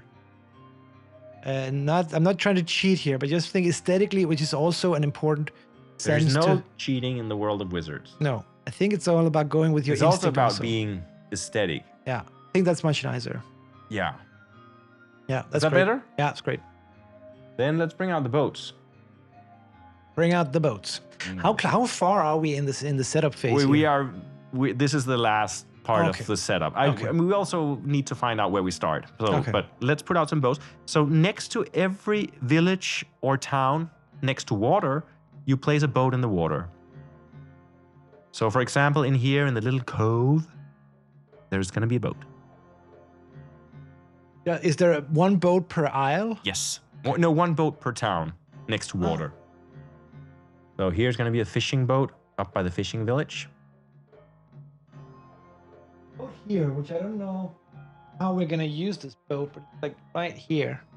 Yeah, it's like, I think perhaps we should not put a... Yeah, wait, because you can use it as a bridge. You can sail across the I mean, why wouldn't they lake. have a small... Sure. So now we are going to enter the world as common folk. Of course, we can go on and on about how cool this game looks, but just check out these wonderful characters. That is us. We have been visited by a dove, and we now have to find out where in the world we start. And we do that through another occult mechanism of placement. And it seems that we can start everywhere. This is crazy. So I'm just gonna roll some dice and I'm gonna tell you where we are. So hope it's not the Dragonlands. No, we are gonna be in Elven lands. Right. And we're gonna be in the Elven land. We're gonna be up here in the woodlands, which is the first tile we placed. And we're gonna be in C5. You can see that we were in our home village where we grew up in the center of the woodlands. And one day when we opened the doors, we always did, to breathe in the fresh morning air, a dove was sitting on our doorstep, looking up at us with its deep black eyes. And we looked into those eyes of the dove and we heard the calling of Hamdrel. And we saw that shadow of the dragon across the lands that Hamdrel had seen. And we felt the call and we responded. And we went into the world. I believe that we are perhaps not a common man, but we are an elf.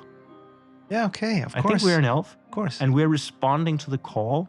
And our first mission is going to be to travel through the lands and try to find a mentor that can initiate us into a magic order so we can learn the magic that is required to help heal the land.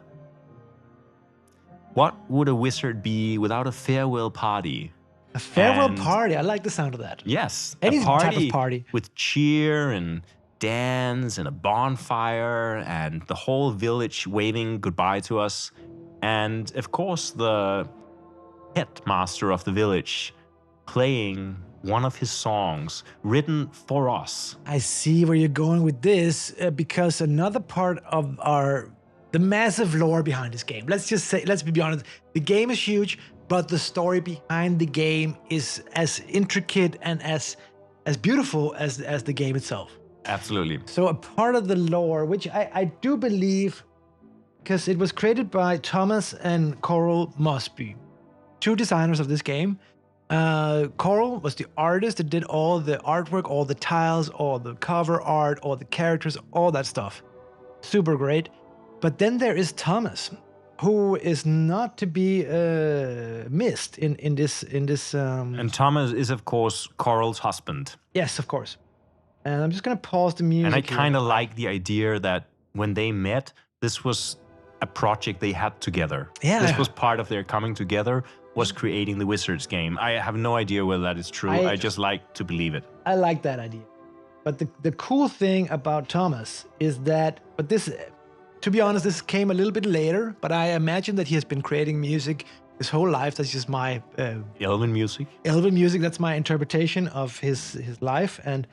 But let's just play, and I hope this works, because let's just hear some of the music that they also did together. Yes. So I think Coral might be singing, or at least she has helped in some way to create these songs. And these are more, I guess, at some point in life they went from this sort of spirituality, sort of the new age 80s kind of spirituality vibe, and then it became a little bit more Christian, I would say. Yes. So and Thomas is in fact a pastor or a priest. Can I just add, perhaps before we hear the music, that throughout their life, since very early on, like since at least the Wizards game, since before the Wizards game, Thomas and Coral have been planning to build a geodesic hut as part of their house, which is a magical space for ritual, meditation, and healing. And the geodesic hut has been... you can see it here, actually. This is Coral's depiction of how such a hut could look. Yes, and they actually have released online multiple floor plans of their home with the geodesic hut included in their house. They have not got around to building it yet, but I'm sure that they will get around to building it. And if you look closely at the map, which I'm doing frantically now, there actually is a geodesic hut on the Enchanted Isles. Let me just try to find it.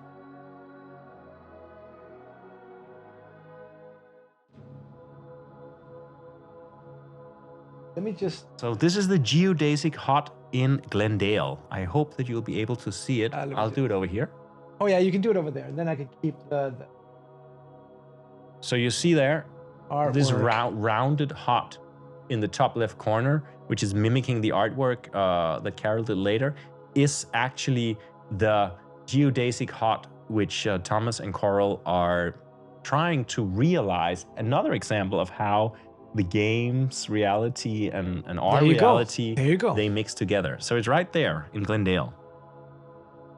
So let's try to just listen together, and please, of course, chime in. Sing along, perhaps. And let's just try to enjoy a piece of Thomas's music. And actually, I was very surprised when I heard it, because I think it's very good.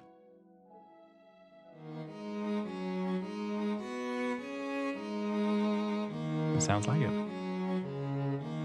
So lean back, have a sip of your favorite brew, and listen to Thomas's music.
fade it down here a little bit. Gonna be playing in the background a little bit more. I think this is very beautiful and quite complex harmonics and really surprising that that not only is Thomas a game designer and Coral is an artist, they also are musicians that I would wish and I would encourage that they made a few more songs and they would publish it somehow. Absolutely. That's my encouragement to them. And again, that and again, that art imitates life, imitates art, or becomes art. So they have started off creating this game together. And as they themselves prophesized, is that this game would come to inflict changes on reality. And then later, the next project they do together is music. And not only just music, but quite original and quite specific music that is not, it sounds like them. It's amazing. And I'm just going to read you another paragraph from the designer's note while we hear the rest of this music. The wizards and elf lords have compelled us to set their realm free to become real for us, that their truths might plant their seeds in us. Thus, by their yearning to be, they have called themselves into existence. We have discovered much about their realm while working on this game, much more than what has been included here. As it is, we have included more than just what is necessary to play the game, yet we know more than we are telling, and there is of course yet more to be discovered. So we are basically getting a glimpse of this world that they created together, and what we are seeing here is what they have been willing to release to us, but there is a larger world behind this world. And I think that it's fair to say that this being a game, this larger world that this game was created from is a world that you can access while you're playing it, and that when you play the game, you perhaps add that extra dimension yourself. That whatever you create in this game is the way that you expand the world. So you don't give a fully formed world where every detail is accounted for, but you get like a very detailed outline, I would say, but you also get to add something of your own into this world to let it manifest. Amazing. Let's say thank you to Thomas. Beautiful. So, as all good elves living in the woodlands, Yes. we need a name. We need a name. And actually, it was you that, when we're having our break, came with this inspired suggestion that we would be called Windstar. In the spirit of the artwork, we will be called Windstar. Of course. So I, again, now just want to show you something that, again, ties this game into a different tradition of gaming in 1982. Because one thing is that we have this beautiful character soon to become a wizard in Woodland, but of course, as in any fantasy game, you need a character sheet. Aha, I didn't know that we were gonna do character sheets, but of course we are. This is the 80s after all. So I'm just gonna show you the character sheet. And here it is, guys. This is the character sheet. So right now, as you can see in the top left where it says player's name, we're gonna write Windstar. And then below that, there is the magical order record, which whenever we're initiated into a magical order, we'll write that order there. Sure. Okay, yeah. You know, to give you a sense of where we're going in this game, I wanna give you the basic steps that we have to go through in order to complete the game. Just so you know what mad adventures we are in for, because this is not just a, go over and fix the world game. This is a game which has a long path to that end. So first, what we're going to do is we're going to join a magical order. Sounds easy enough. Once we've joined a magical order, we'll be able to start performing tasks. Okay. And then we acquire these tasks, and as we complete them, we will increase our knowledge, our power, and our perception. And again, if any of you out there have played role-playing games, you'll know that there are always stats in role-playing games and characteristics, and you get better at stuff. But in this game, the only stats there are knowledge, power, and perception.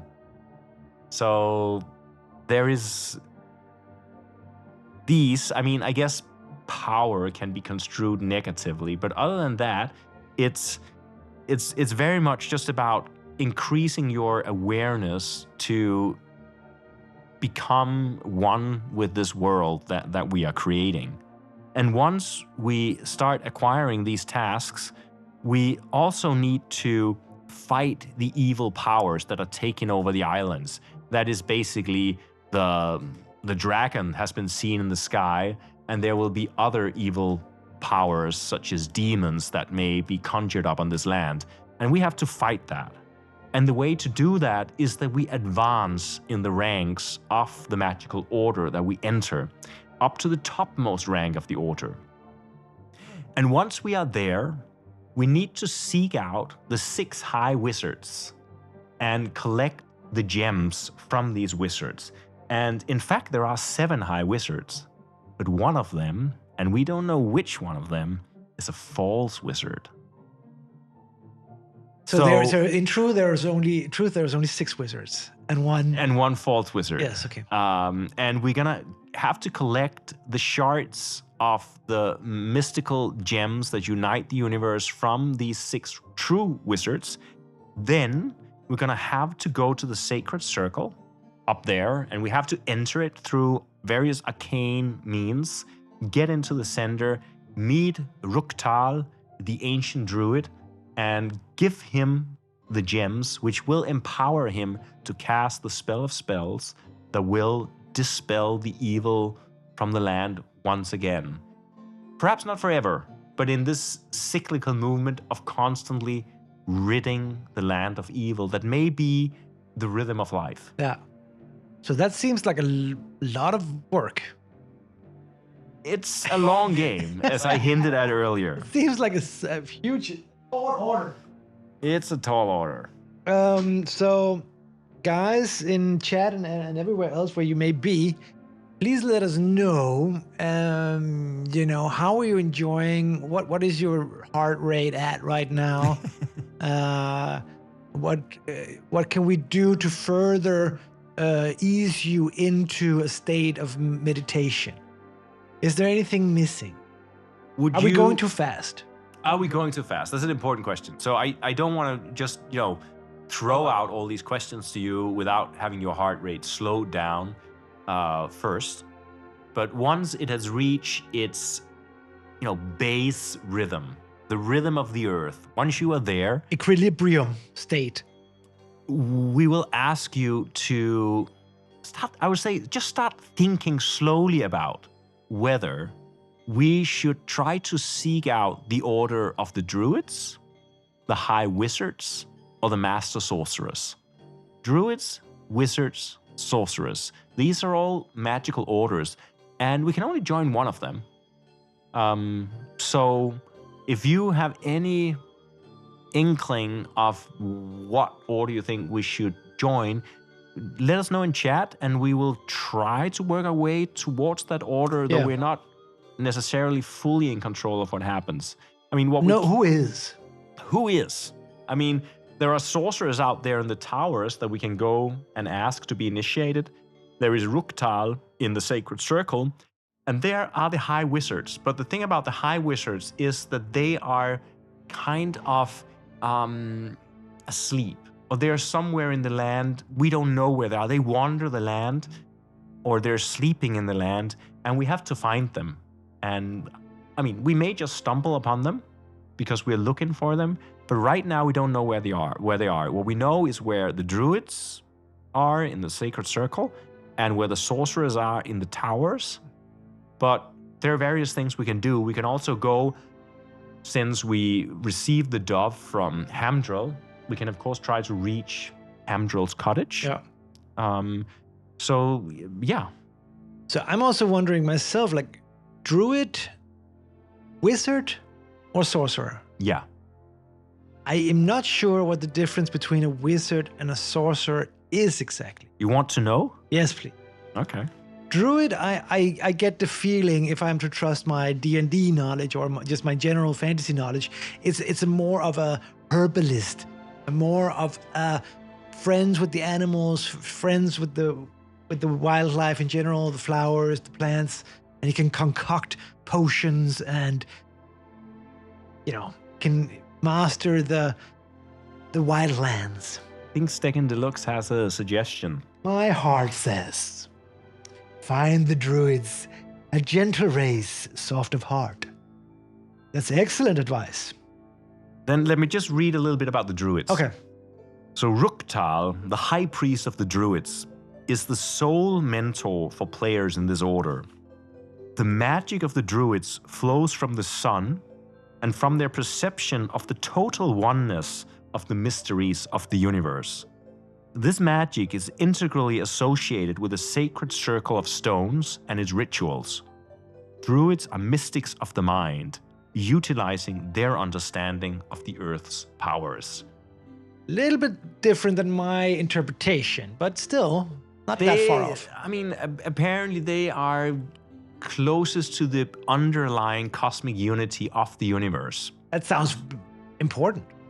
It does. And we know that the sacred circle is right over there. This is where I'm pointing. The only thing, if you look at the map now, to get there, we need a boat. There's no boats around. Well, then we have to go down to the fishing village. But the problem is that there is a rift. Ah. So actually, this is not an ideal starting location. I realize now. But now, I don't want to spoil anything for you or for us, but I'm thinking that Starcrest, do you think that might have the power to transport us elsewhere in this world? I'm sure it does, but I would just be wary as an uninitiated. We're not a magician yet. We're not a magically endowed yet. Sure. So do we dare wield the powers of the Starcrest? I don't know. I mean, what we could do is that we could go to the village close to the Starcrest and ask the villagers how do you the operate the Starcrest? Does it take coins? Because I have no idea what the Starcrest really is. No, me neither. I think it's a great idea because there's no way we're crossing the chasm without magic powers. No, I mean, I think we need to be able to somehow fly. I know that we can actually swim where the strait is only one space deep. So we could swim to the beauty aisle in the middle. Oh, yeah. And then from there we swim can go up to the sorcerer's town. But should we perhaps try to talk to the villagers first? Yes, for sure. But if we want to go in the general direction of the druids, where was that? That's up at the sacred circle. We have to go. Okay, that's also but a we little bit cannot dangerous swim territory. from there. It's right next to the dragon.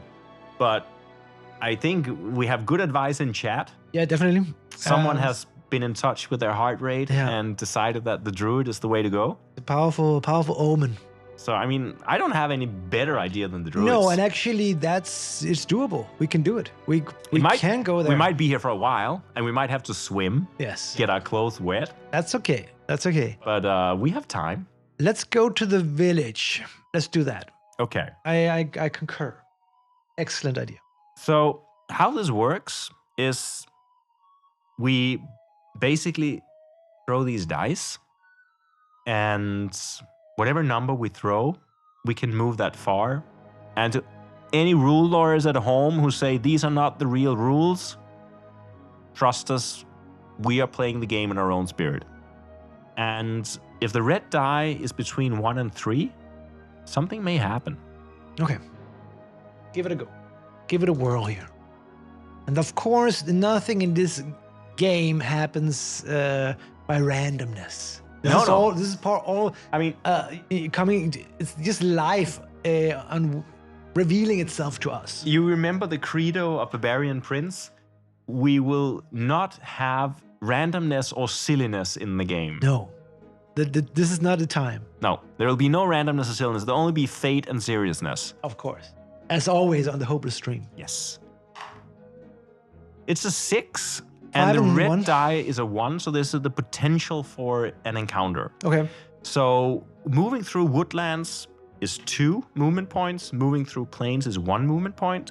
So we can do 2, 4, 5, 6.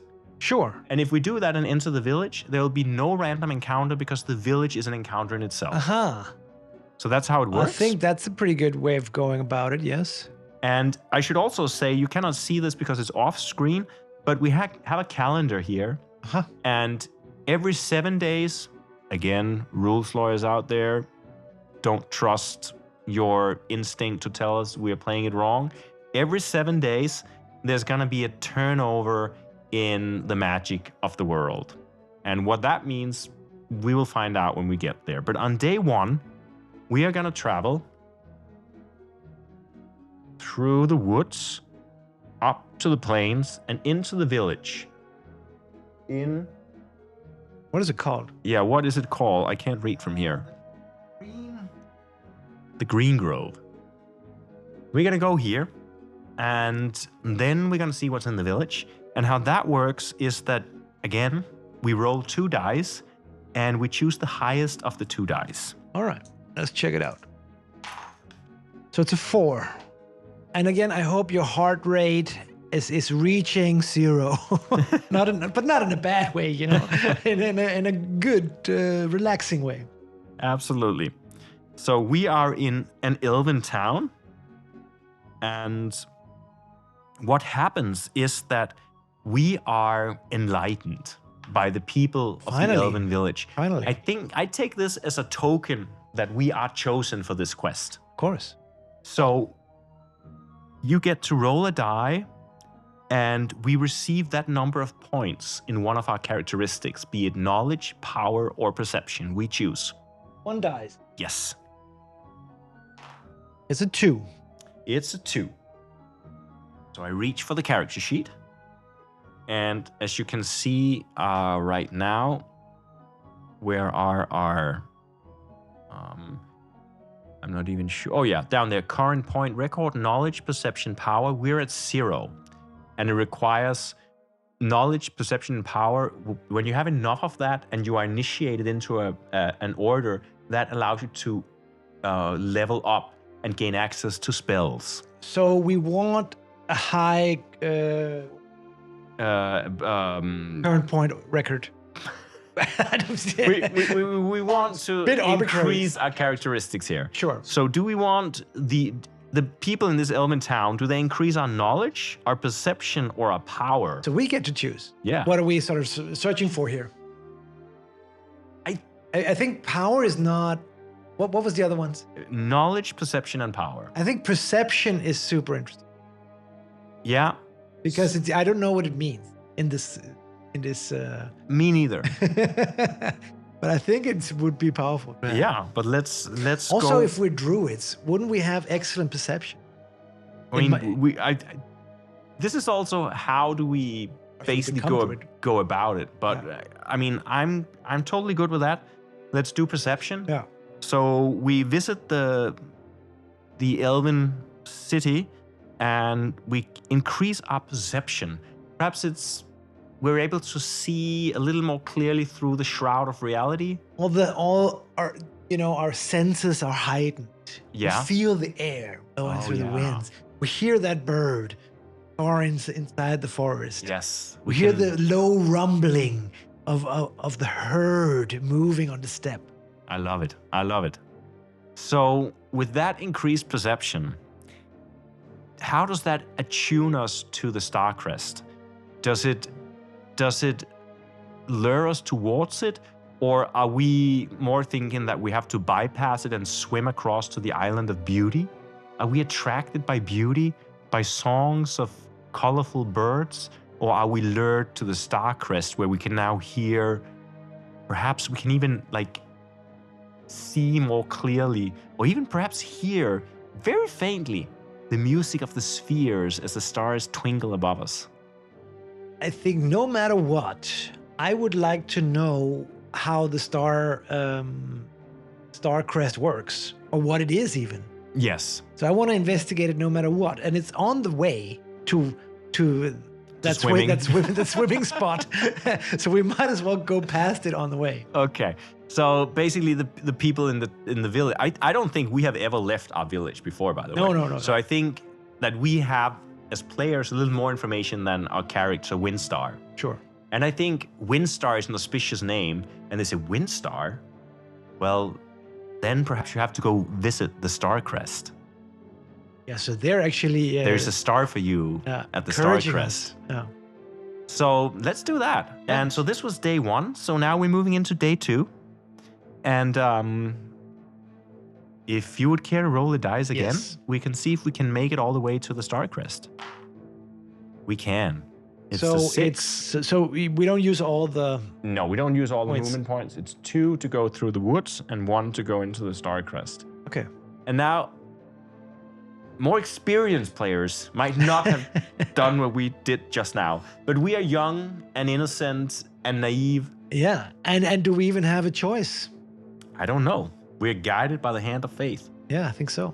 So, let's check out the Star Crest. You cannot enter the Star Crest normally.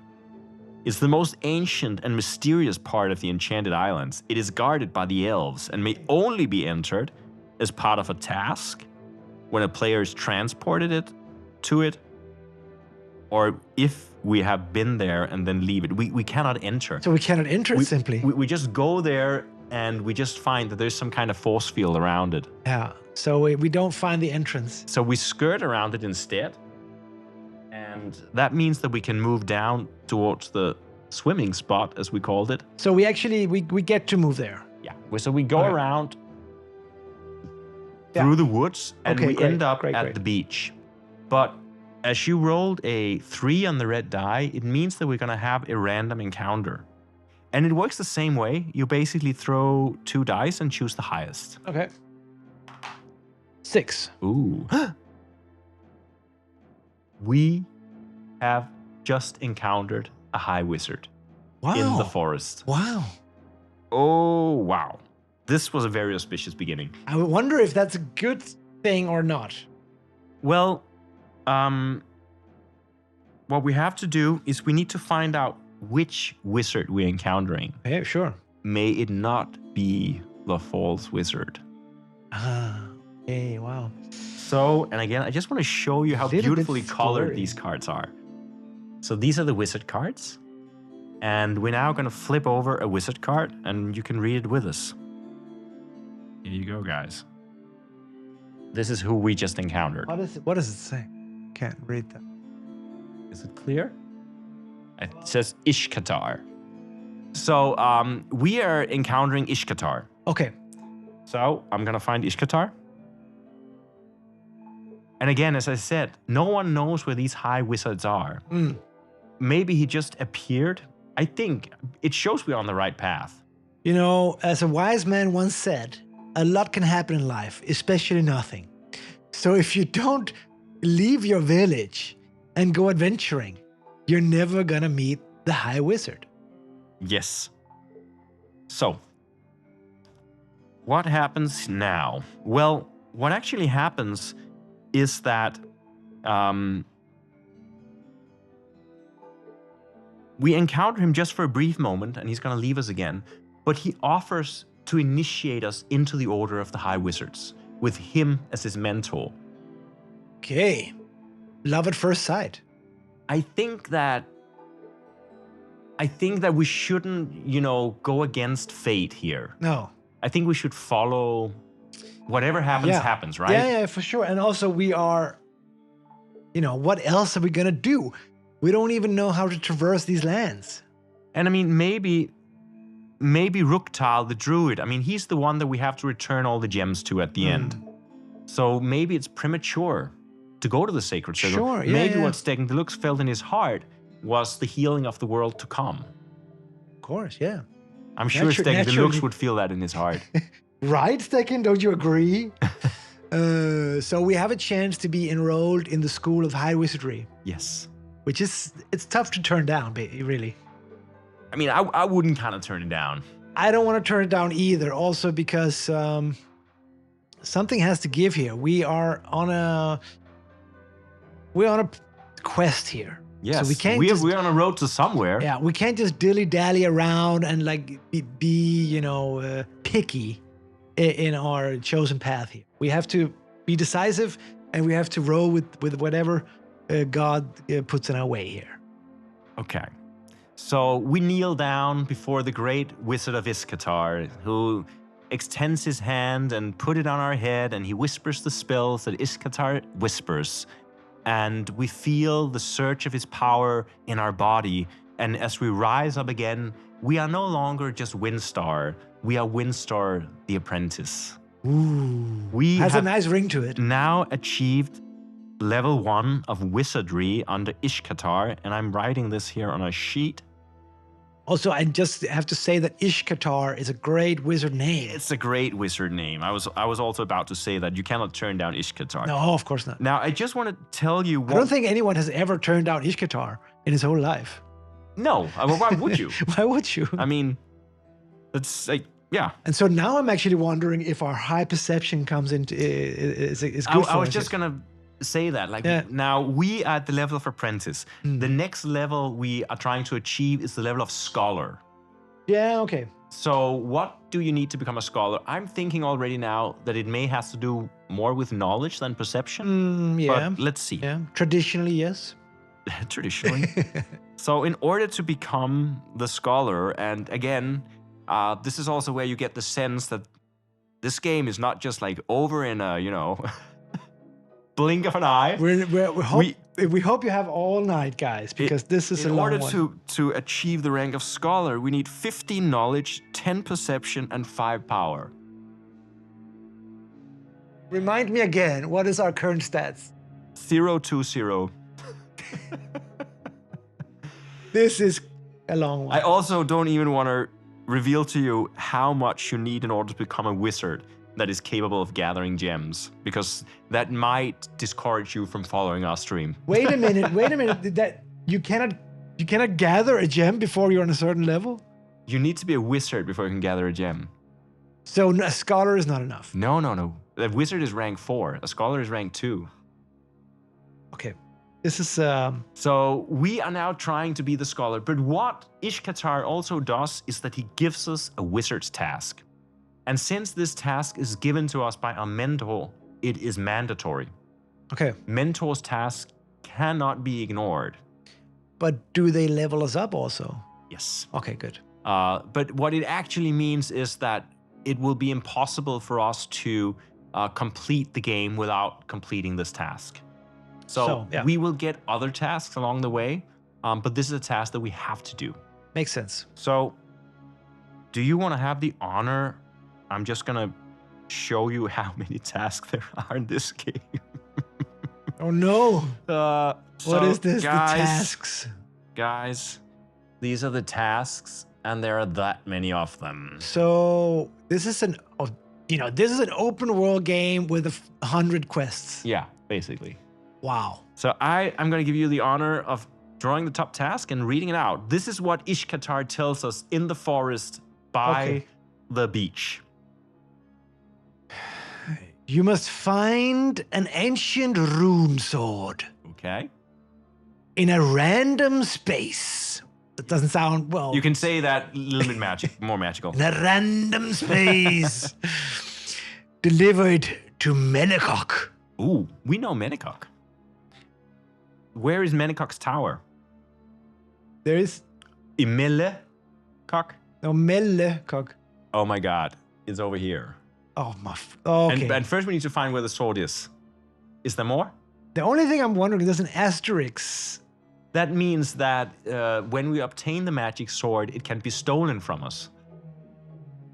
Oh, Does it say what we gain from completing this task? We gain 5 knowledge. Good. 5 perception. Okay. And 5 power. That's pretty good. So it's We only need 5 power, for example, to complete the next level. So a few more of these ancient rune swords, and we'll be on our way. But let's find out where the ancient rune sword is located. I'm just going to do that. And I can tell you that Random space. it's in an elven land. Okay, that could be good.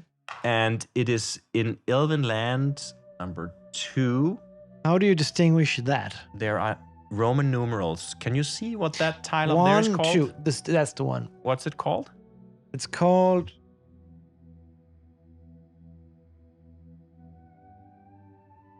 It's called Meadowshire. Okay, I just want to remind ourselves what the Meadowshire is. So Gonna put our task here. the ancient rune sword is in... This is the center of the mystery of elven music. And it's closely associated with Glendale, which is down south. Yes, of course. Here dwells the elf lord Hispan, the true-hearted and peace-loving wielder of the mystical powers of music.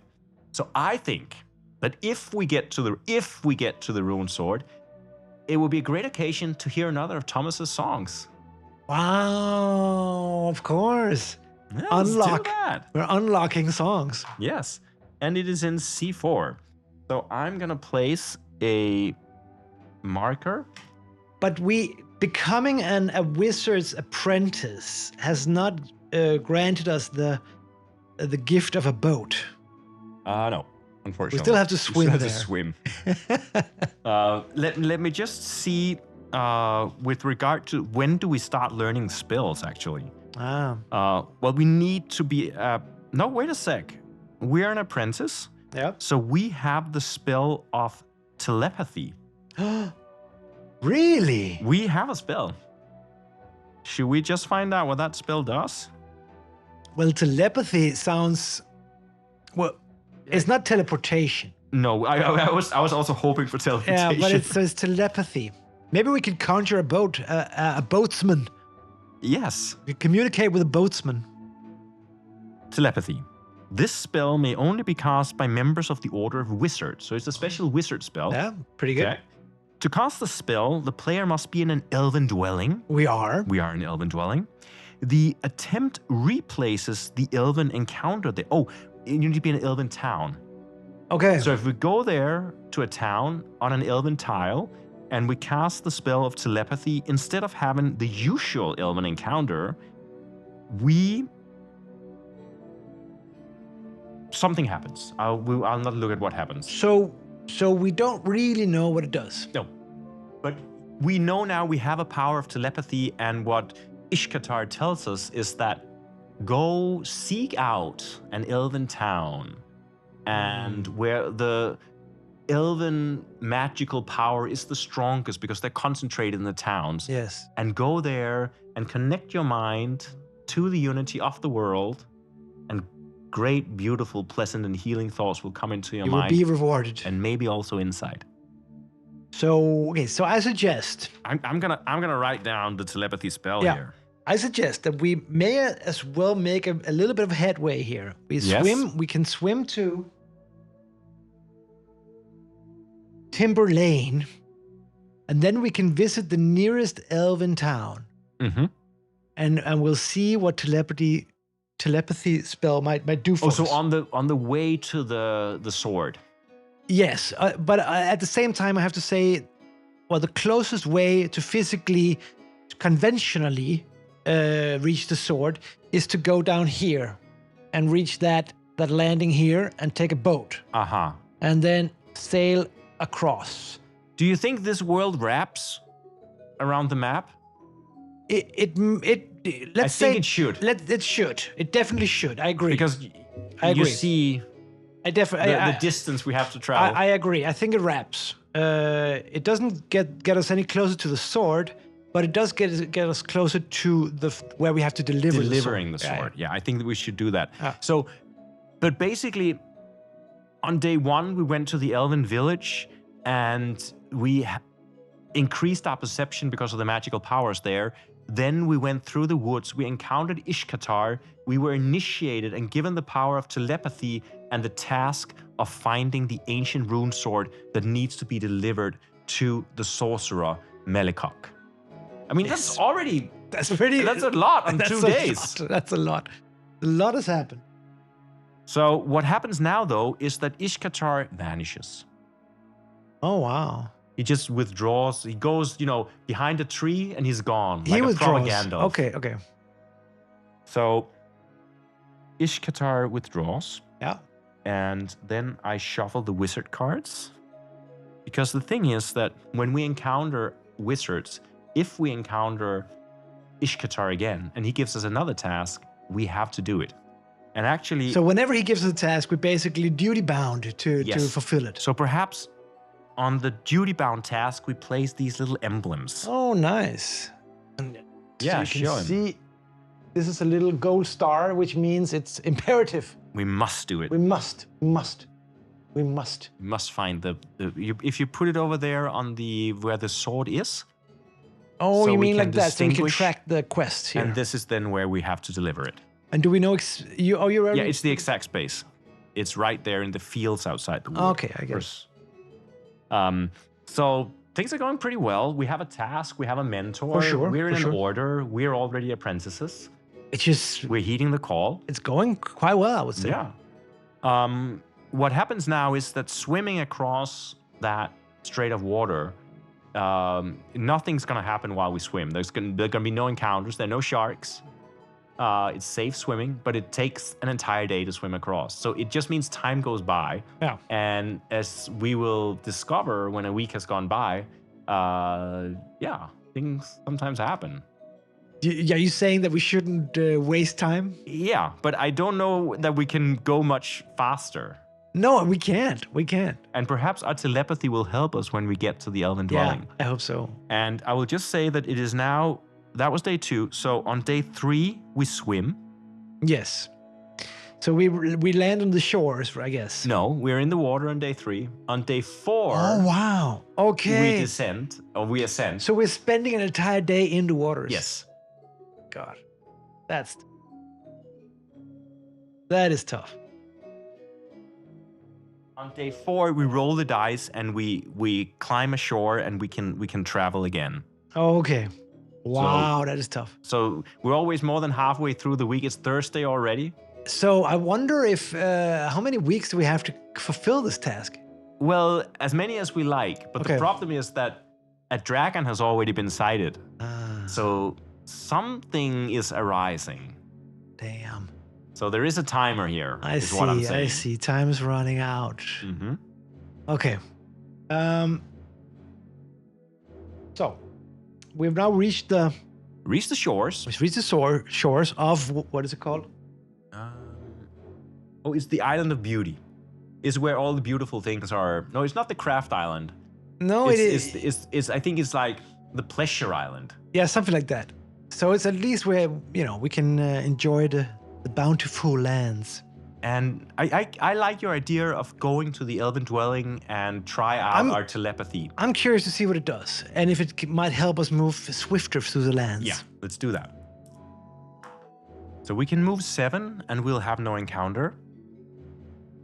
Is the Elven village itself an encounter? Yes, that's why we. That's why we go there, and that's why we use the 1, telepathy. 2, 3, 4, and we stop. Yeah. And then normally we would have an Elven encounter. Because we have telepathy, we can choose to do telepathy instead. Yeah. So we need to find out what powers we have. Of course. We need to learn our own powers. What can we do? What is our special power here? I don't know. Let's flip through the rule book and find the page of spells. And I see all weird things like dragon taming and we get things to learn here. That sounds great. This is great. Okay, telepathy. Okay, this spell, it may be cast. To cast the spell, the player must be in Elven Dwelling. The attempt replaces the Elven Dwelling encounter. It may not be cast if there is a wizard marker on the board. But there is no wizard on the board. No. Because Ishkatar withdrew. So, normally when you cast a spell, you throw a die, and it only fails on a 6. Okay. In this case, you just throw a die. Oh, and it only succeeds on 1 or 2. It's a really difficult spell. But it's no. also the first time we're trying Yeah, out. we don't even know what it does. We have no idea what we're doing. And 3. there's just no effect. It's like, Damn it. that Ishkatar, was he the false wizard? Was he a false Because wizard? I don't we don't feel know. nothing happened. It was close to happening though, but nothing really happened other than a day went by. Day went by. We're getting to know our spells here. We're sort of getting the hang of things here. It takes a while, of course. So what I'm saying now is that we have 3 more days of travel. What is our route here? Because they are very isolated, those islands. Sure. So are we trying to go down and find a boat? That was my idea, is just to find the nearest boat. Yeah. But I don't know how fast the boats are in these lands. Only one way to find out. Well, we do have another day of swimming ahead of us. That's true. But actually, we have another day of getting to the beach and then swim. So it's 3 days that we're going to spend. We might make it to the boat before the end of the week. And also, we don't know what happens at the end of the week. No. But we'll find out. No, we'll find out. All right. So better get, if you'll care to... Better get moving. I mean, there's no encounter, and we go straight to the beach. Okay, 5-5. So that was day 5 that passed. Now on day 6 we swim. Yes. We're in the water on day 6. And on day 7 we climb on land and we see how far we go, and then after day 7 resolves, something happens. Okay. Okay. So do you want to have the honor of seeing if we can make it to the boat? Yes. You have to roll a little high, I think. Sorry, I jinxed it. No, that's not gonna happen. 5. Can we make it to the village? This is where the common folk lives, though. They're a little beneath us. They are the people who brought evil into the world, and we are elves. Yeah. So we're more noble. Of course. Yeah. Well, this is our best bet, right? It's definitely our best bet. Let's encounter the common folk. Sure. And you kind of know the drill, I think. You roll 2 dice and pick the highest. So it's a 4. Oh. We are approached by some of the men in the town who recognizes us as an elf. Okay, a being yeah. of superior status. Oh, wow. And now also initiated into a wizard's order. Wow. And you know what happens when you get status and you get recognized? People kind of want a piece of you. Sure. So this guy says, I have something urgent that you need to help me with. Okay. Please, please help me fulfill this task. So this is not going to be a mandatory task because it's given by a villager, a common folk. A common folk. We're free to discard it. But once again, we take out the big stack. Big stack of quests. Do you want to see what it is he's got up his sleeve for us? Let's see. Please bring Pfeiffer the Fawn from a random magic space to visit Reike the Woodmaster in the halls of Havor at the Edgewood Elven Dwelling, A1. If we do this, we gain 10 power. We don't need power to advance. We don't need power. We're going to need it later, but we don't need 10 it right power now. is quite substantial. And I think it's also good to have more tasks out Shouldn't there. we just pile on tasks? Then if we solve them, we solve them. If we don't, you know. We should just take on everything. Yeah. So a random magic space, you said? Let's say. Let's see here. Random magic space. Okay. That is space 3. So that is over here. That's Meligar's tower. And it is A5. Okay. And then we have to bring Pfeiffer the Fawn from that space to Reike the Woodmaster in the halls of Havor at the Edgewood A1. Where is Edgewood? Is that where we... I think it was isn't that one? Is it over there somewhere? Edgewood? Tell. That one? It's down A1. here. A1. Oh, it's the town in Edgewood. So this is where we need to get the fawn. Mm-hmm. Like, how do you transport a fawn? This says bring. Okay. So we have to come up with our own. So this villager apparently urgently needs us to go get a fawn and bring him to Havor. Yeah. Perhaps it's a task that the villager was given but could not fulfill himself. Or he's lazy, or I don't know. Yeah, he just sees his elves like, that elf can do it. Like, I mean, for me, I have to travel to another island and... Yes, I think probably that villager hasn't left his village ever. I'm gonna try to do a system here. It's probably not gonna work. But I'm gonna put a B on this to indicate that it's the B thing. Yeah. And on the mandatory, I'm gonna put an A and a gold. Yes. Good. And this system is probably gonna break down at some point, but we're gonna try to remember. Yeah, good. And as we are given this task, suddenly in the village, there is this sense. We already have a heightened perception. And suddenly it is as if reality is shifting in front of our eyes. There's a dark shadow that covers the sun. And for a moment, everything goes quiet and cold and dark. And we close our eyes. And when we open them again, we are somewhere else. Teleportation event. So, where are we now? We are in a magic space. Okay. In A4 on magic space 3. A4 magic space 3. We are right next to the fawn. So basically what happens is we're giving this task and there is no chance in this game. There is no randomness. No, of course not. Of course, this is all the manifestation of divine will. Yes, you're right. Bring 5 for the fawn from a random magic space, which is no longer random. It's now this one. Okay. So we do have a chance to fulfill this quest. This shows that we are chosen. And am I right to assume that the reason we suddenly teleport is because a week has passed, and every week, magical teleportation occurs? Yes, but what we don't see, because everything went dark, and when we opened our eyes, we're in the High Hollow. What we don't see, that the guy who gave us this task, when he opens his eyes, a horrible demon has possessed him and transformed him into a creature of darkness who is running rampage in the village. Oh no! The first demon is on the board. So when these rifts appear, these cosmic rifts, they are also a portal for demons. Demons crawl out through them. I just showed you guys at Oh home no! A demon portal, a demon teleportation portal. Which also means that if we go into this village now, there's going to be a demon encounter. So we're going to fight a demon if we ever return.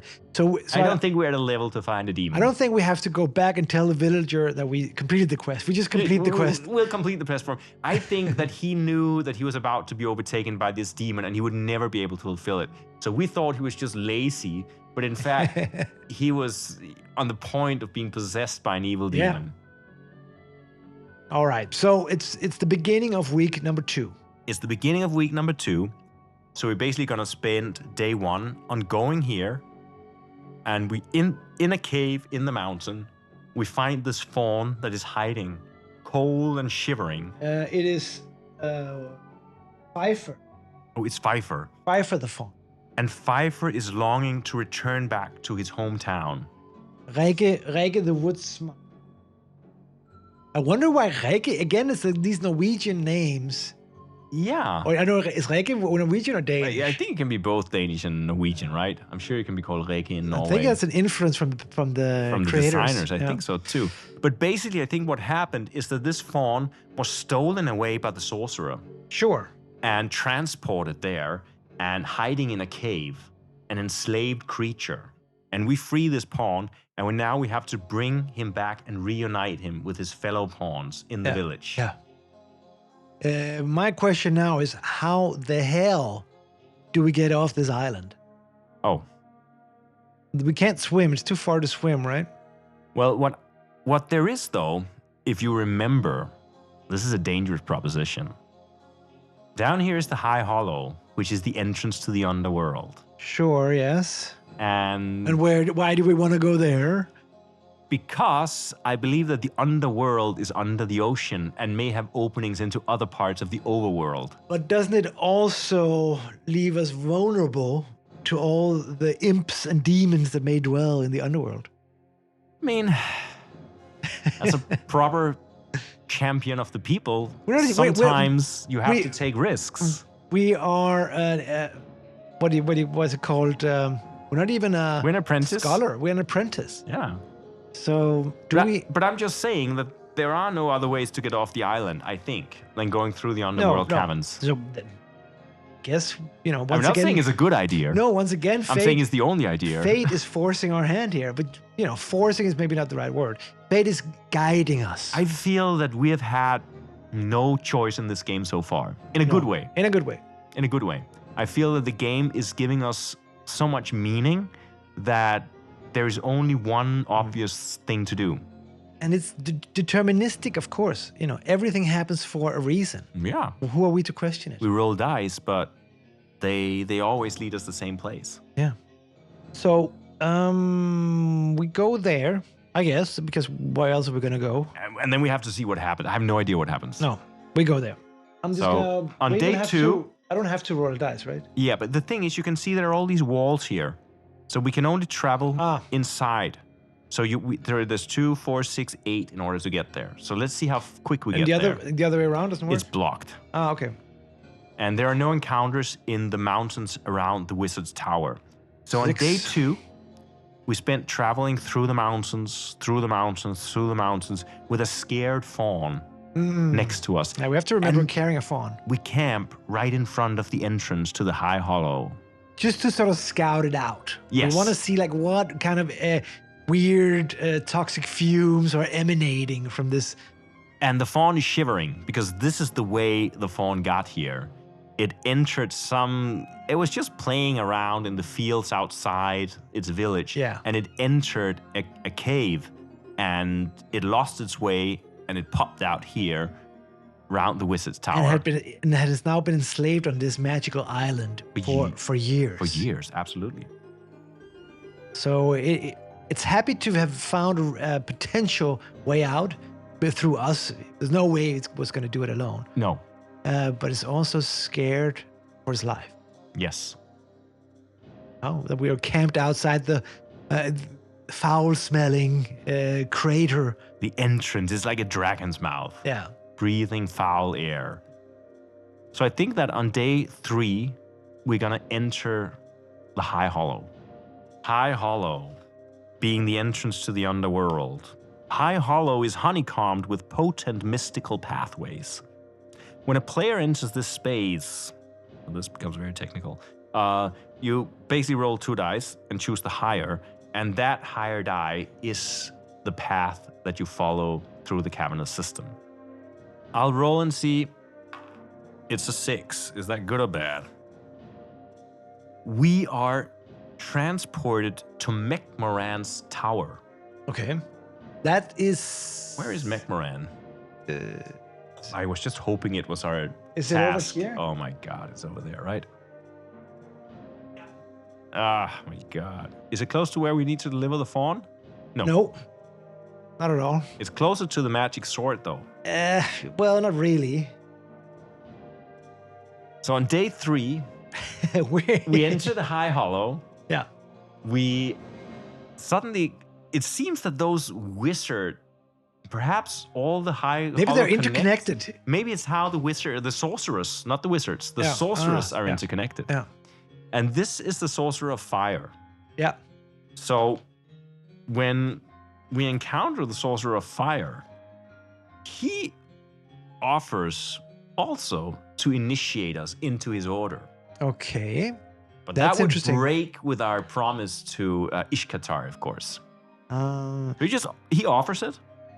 I wonder if, because since we're so far from completing Ishkatar's quest, if there's any way that we should reconsider.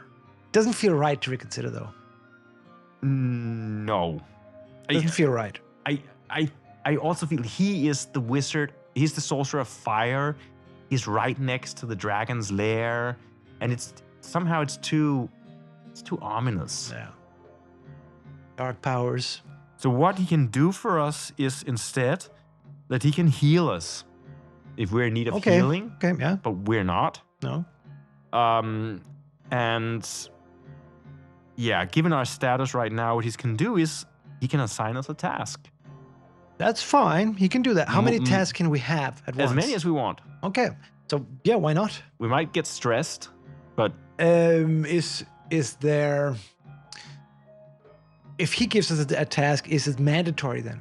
no, because he's not our mentor. Okay. Only if we accept his to be initiated. So why not get a free task? Let's do a task. Yeah. What is it? You must discover an ancient elven crown Oh. in a dragon's lair. Oh, in the dragon's lair. Oh my god, this is dangerous, but we're right next to the dragon's lair. You must then return it to Glendale, the elven dwelling. Oh, that's over here. But it's very powerful. It's very powerful. We get 10 knowledge, 10 perception, and 5 power. It's So- a dangerous quest because we have to enter the We have dragon's to enter lair. the dragon's lair, and we have no way of protecting ourselves. But we're right next to the dragon's lair. What if it's just an easy grab, you know? A random dragon's lair. We might as well roll the dice to see where it is. I think it's a square on the dragon's lair because there's only one dragon's lair. So it's gonna be B5. And I'm gonna just put a marker.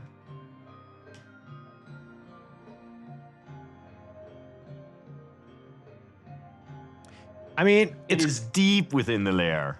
well, it's only and- 2 squares. Yeah, but look at the walls. Oh, there's walls. Oh, so we have to go through the whole labyrinth to get there. And where do we have to deliver this crown? Glendale C3. So Okay. it's very close to. Wow. It's in Glendale town. Yeah. An elven crown. But so the dragon has basically stolen a crown from the elves, Yeah. consumed an elven king, and his crown now. I think this is one of those quests that we solve if we are magically teleported into the Dragon Mountain or into the Dragon's Lair. I mean, how can we even enter the dragon's lair here? Are there openings that are not covered by walls from What where we about are? the very south tile? Yeah, there is an entrance. But right now, we also have to get out of the wizard's tower. It's a long way. How do we even get out of the visit? Okay, yeah, down in the south, there's an opening. We have to go all the way around. Oh my god. And it's right now day 3 of the week. We are being held back, I feel like. Yeah, I mean, We're really being held back. and also, you know, the only mandatory, I think we should focus on our mandatory quest. I'm just going to leave it here. The quest that we got from our mentor, right? Yeah. It's also the one that we're not really close to solving any quests right now because we're stuck in the Wizard's Tower. Stuck in the Unfortunate. swamps. Yeah. So that was day 3. We have the fawn with us. I also feel like because we have the fawn, Yeah. we Is he slowing us down? he's not slowing us down, but I mean that means that we just need to get to deliver him. Just put the fawn on us like that. So that might also be a priority. But let's see how fast we move, because we only have 4 more days before something happens. So what we want to do right now is to go to the coast to swim across. Is that what we want to do? Yeah, because these are not either that. I mean, yeah. Even if we do that, long way. Do you long think road. that this task that the Master Sorcerer gave us is a kind of trap? Because we refused to be initiated into his order. And then we said like, Master Sorcerer, but can you please give us a task instead to fulfill for you? And they say, yeah, go fetch the elven crown in the dragon's lair, my son. Yeah, certain death quest. It looks like a death quest. Yeah. Because I know that when you're on the dragon's lair, the dragon starts moving around trying to find you. But just eyeballing it, it looks like going there is several. It's many days. It's of many traveling. days. It's many days. It's many days. I mean, I actually like this concept that every time we move, it's a day. Yeah. I actually like this feeling of time really being extended. and also the fact that can you make it in 7 days? Because if you can't make it in 7 days, you'll be magically teleported somewhere else. So you might as well not even try to get there. You don't know what happened on day 7 of the second week. That's true. That's true. Let's see. Let's see. Okay. Yeah. That's why I think we should play until the 7th day of the second week. Yes. So am I right in that we've really been unlucky with our placement here? Because we can swim across the coast, but it's going to take a whole day to do it. So that's 3 out of 4 days just to traverse. And there are no boats on. I think, again, an experienced Wizards player, when constructing the Enchanted Isles, might have considered where there would be boats. Sure, but, who are we to dictate the We cannot placement? dictate fate. No. How can we even exit the Wizard Tower? Because we have to circle around it, and then we can leave it on the right. So there's a lot of spaces to travel. We have to start by going south. Absolutely. You just, please roll high. 7. That's 3 squares, right?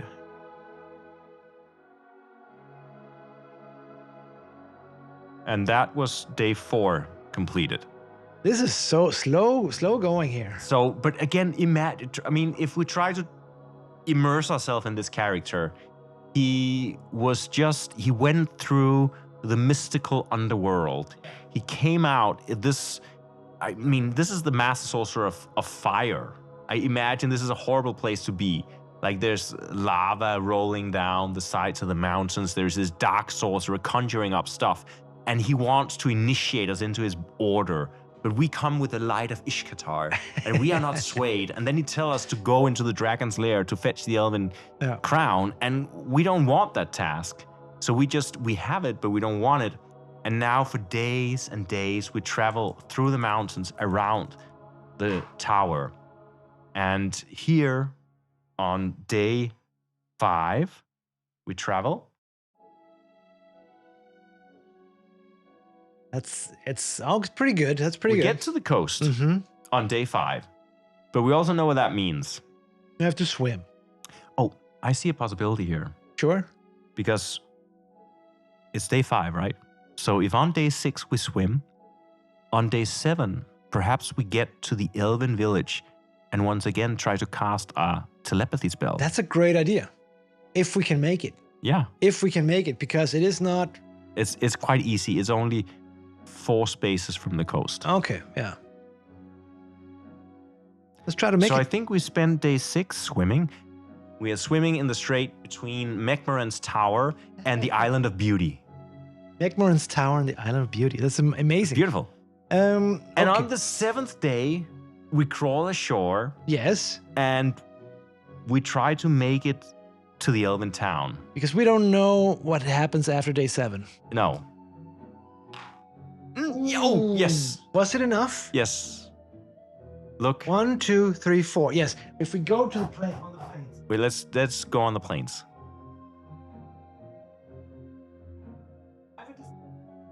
So now we have a choice. We can encounter the elven folk, which is our folk, or we can try once again to cast the spell of telepathy. I want to see what it does. We haven't been able to figure it out yet. I want to see what it does. Okay. Let's, everybody, please, at home, help us concentrate. Align your thoughts, your chakras, Send us positive all energy. your positive energy while I flip through the rulebook. On 1 or 2, the spell of telepathy. Before you roll, I'll just try to be there. Come on, Windstar. Come on, Windstar. Here we go. Windstar. It's a 6. Oh, abject failure. Appropriately abject failure. Oh no. So we're in the elven town. Yeah. And we're trying to do the spell of telepathy. And we're trying to get some communication from a higher power. But instead we get a vision. It flashed through our eyes. And we see an island overtaken by evil. An entire island. Yes. God. Oh my God. If you want to throw these 2 dice, the red die indicates the type of island and the white one, which island. So an island succumbs to devilry. I don't think there are devils in this game, but to the dark powers. But the dark powers, yeah. Yes, absolutely. To the dragons and the demons. So 1 means it's a common folk tile. 6 means it's common folk tile 6. It's over here. That one. Then you flip it over. Oh my God. Ominously Close to our, black. very close to the ancient sword that we're trying to get. We ever gonna navigate this? I mean, look how It looks great. It looks great. It's like Yeah. there's a hole in the board. Yeah, just the evil forces. Evil has taken over. So, guys at home watching, sending positive thoughts, meditating, lying down, listening to the stream, drinking your favorite brew, holding your loved one's hand. This is the time to understand that slowly the script is flipping on this game and we're moving into dark territory. And I'm going to maybe tell you something, which is that this is only going to get worse. And I would like to remind everyone, including you and me, that this is manifestation. You know, this is we are dealing with the very fabric of reality here. This game is a portal between the land of games, the land of fantasy, and the land of reality. So where every move we make here in this game is gonna affect reality. You're basically almost paraphrasing the designers here, because what they write in their designers' notes is, when Wizards is played and the truths are acted out, their reality is established both in the Wizards world and in our world, and the game has the power to affect the course of events. A number of realities and personalities from our world have also made their way into the world of Wizards, thus adding strength to their existence. And so these realities are also invoked when playing the game. The magic of the Wizards flow into them, and the spell of spells for our world come closer to realization. The main inspiration for this game, according to the designers, is a guy called John R. Anderson. And who is John R. Anderson? He's the lead singer of the band Yes, right? Mm-hmm. And what is the band Yes? Yes is a band famous from the 70s and 80s, doing mostly like very advanced prog rock.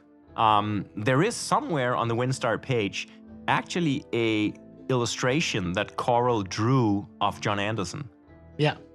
So for was it a book about Yes, or yeah? Yes. The cover for a book about Yes. There you got him. So this is Coral's interpretation of John Anderson from Yes.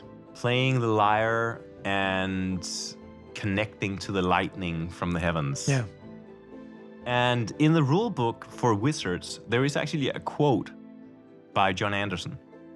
And this is the quote from the 1973 album called Tales from Topographic Oceans.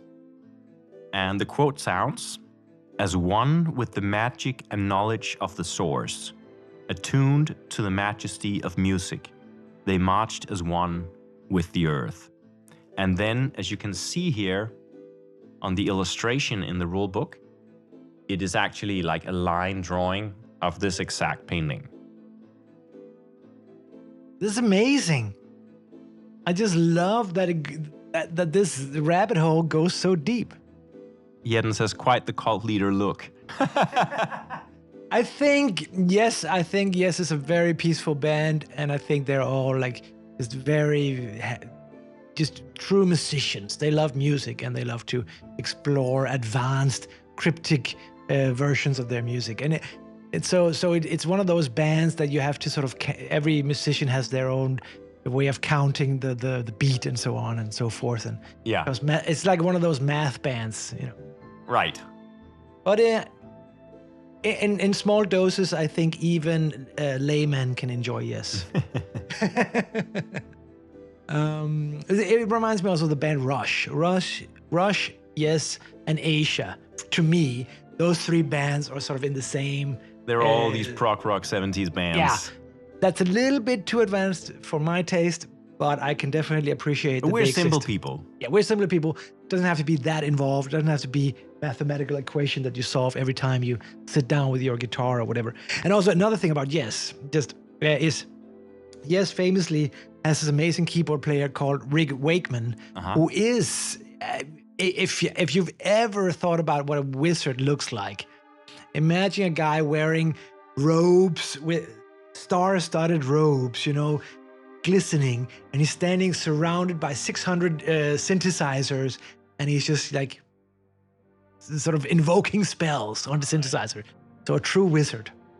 And he also, of course, has his own solo project where he does, you know, albums about King Arthur and things like that. I know what I'm going to be doing tonight on YouTube. Yeah, it's a whole YouTube rabbit hole. And again, Rick Wakeman, compared to some of the other synthesizer wizards, I would say he's a more advanced listen, because it's also a little bit proggy. But Right. I appreciate that they exist. I appreciate their craftsmanship, and mostly I appreciate the cool capes that he's wearing. And apparently the narrative music that these kind of bands made was the inspiration for wizards and for the art in wizards. And I get it, because they present themselves as wizards, and they are basically invoking spells. Yes. So that was the little rabbit hole. So where do we want to go in this third week? We are carrying the fawn, and we need to deliver the fawn back to this elven village from which it came. There's also the possibility of trying to get to the ancient rune sword, which is what we were tasked with by our mentor Ishkatar. And there's also this third horrible possibility of going into the dragon's lair, but we already discounted that. Also, we're quite far from that. So we're closest to actually delivering the fawn to Rekith, the woodmaster. Yeah. That's pretty close. There's also Hamdrel that we can visit. Hamdrel herself. Or we can go down and try to get a boat and sail over to the rune sword. What if we go and deliver the fawn at Rekith, the woodmaster? Because right next to the woodmasters, there's a boat. Oh, that's a good point. So I think on day one, we basically just travel to the beach. Yes. And we have to throw a die to see if we have an encounter. And we have that on a 1 to 3. We do not. No encounters. So a day passes, day 1 passes. On day 2, we plunges into the cold water and we swim across the strait down to the Hamdrel's cottage. And Hamdrel is, of course, the one who sent us the dove in the first place. Yeah. So she's a significant character. And we are here swimming. And on the third day, it's going fast, but you know, it's so on the third day. We see how far we go on the third day. Yeah, but we may be able to go past the wall somehow. Let's just venture forth. But we had an 8 here. So on day 3, we travel just across the northern coast of this island. 2, 4, 6, 7, 8. So we're down here with the common folk, and we do not have an encounter. Right now, we went around the cottage because we're also a little bit, we're not ashamed or embarrassed, but it's a little bit, we haven't really accomplished that much. No. Basically, what we've accomplished, we've gotten a lot of tasks that we haven't resolved, and we have a perception of 2. Which is not a lot. Which is not a lot at all. And it's not really useful for a wizard either. It turns out it's not. Who knew?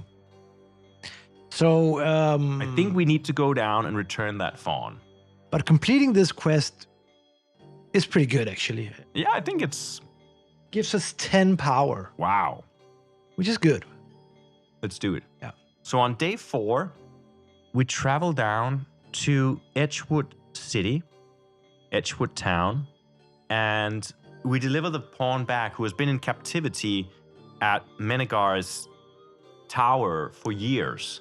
We've freed him, brings him back, and the villagers rejoice, and they empower us.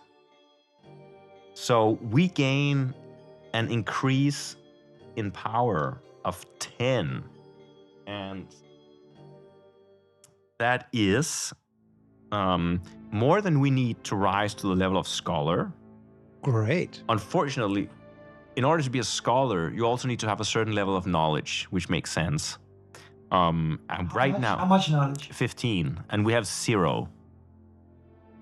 So we need to basically solve both the original quest from Ishtakar, but also the sorcerer's quest, Would that which give is us impossible. 15 knowledge? That would give us exactly 15 knowledge, We but that's actually have impossible. to go into the dragon's lair. Or we get another quest. Where Or it's we not get another suicidal. quest. Yeah, okay. If we have time. If we have time, that's the problem. Yeah. So, we're halfway through the week. Yes. We already solved the quest. I think this is a good week. Definitely. Any week we can solve a quest is a success. We have been swimming, our clothes are drying in the sun. Yeah.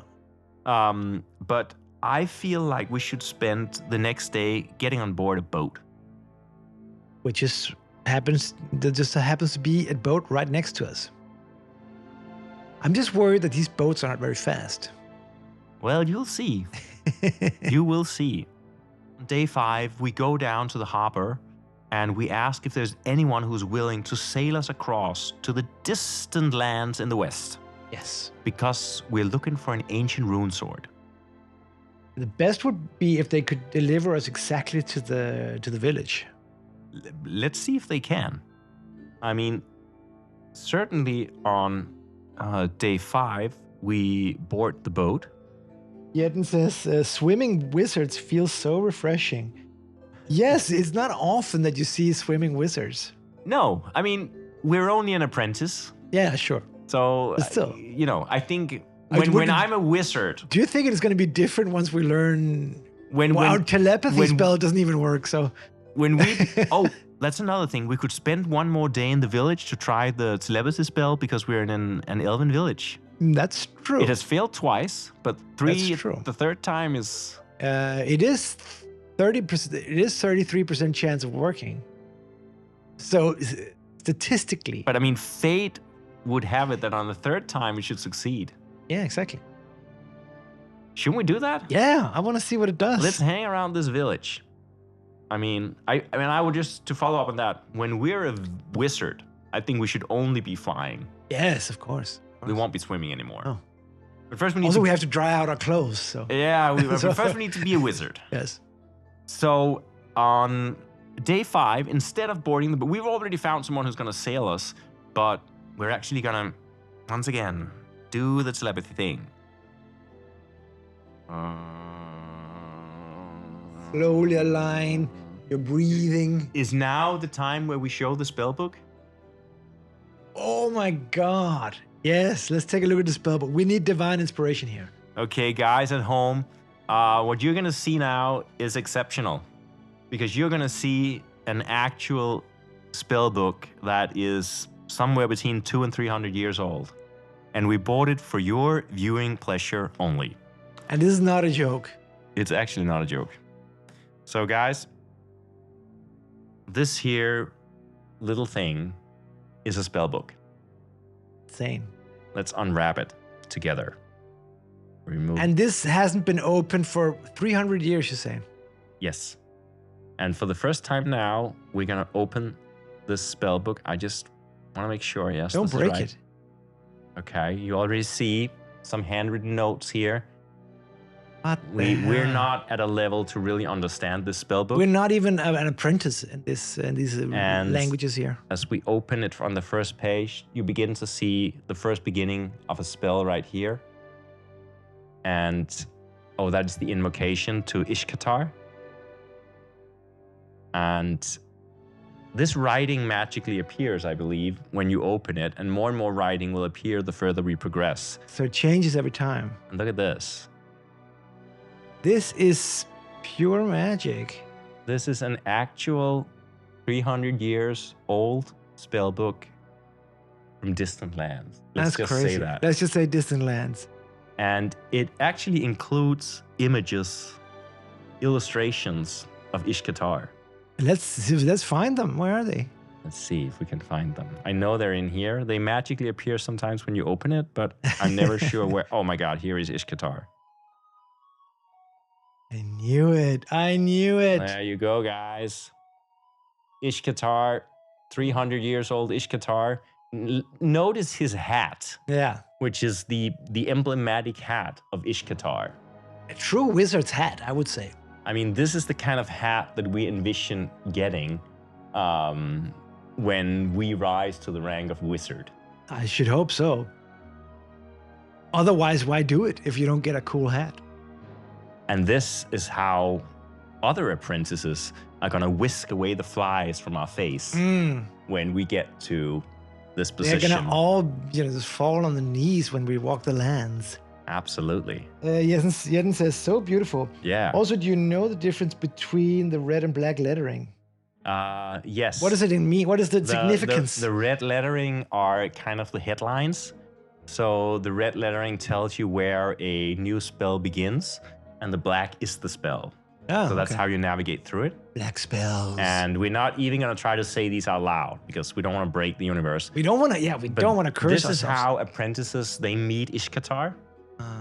They sit at his feet and they drink from his learning, his endless pool of knowledge. Yeah. And this is great. And this is Ishkatar's familiar. A cow? Yes, a spotted cow is his familiar. Of course. Everyone has great hats in this book. Yeah, but every follower of Ishkatar has great hats. The cow does not have like that great of a hat, but it's Ishkatar's familiar. Let me just see if I can familiar. It's so cool to have a cow as a familiar. It's mega cool. See here. Oh, this is just spells. And again, we're not going to try to read them out because it might break the world. That is not advised. At this. Don't try to read them at home either. This is the special palanquin, I guess, that Ishkatar is carried around by his followers. That actually might be one of us carrying him on this sort of swan-shaped throne. A swan throne. And he has his hand up.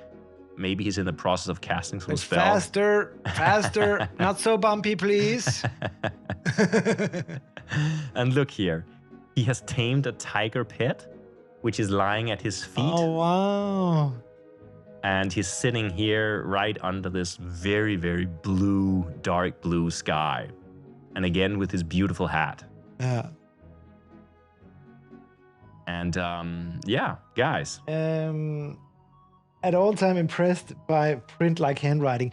You know what I think is, the handwriting is amazing. Yeah. But what I also think is an interesting details that sometimes they just scratch it out. Like they realize they made it, or the person writing it realized, oh, I made a mistake.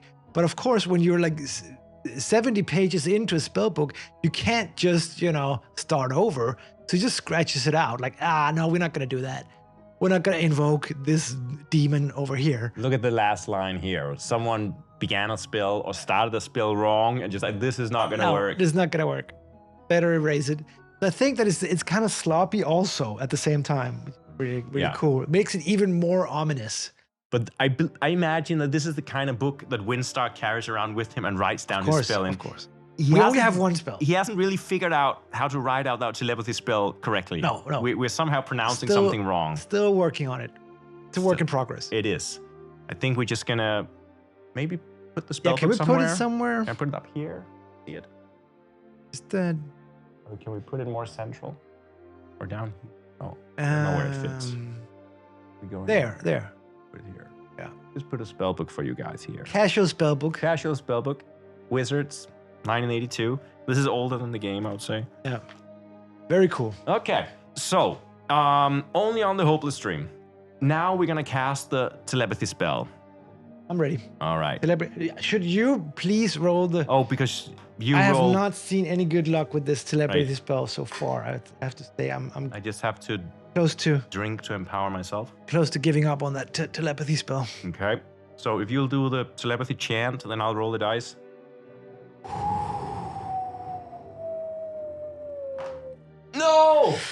No telepathy for us.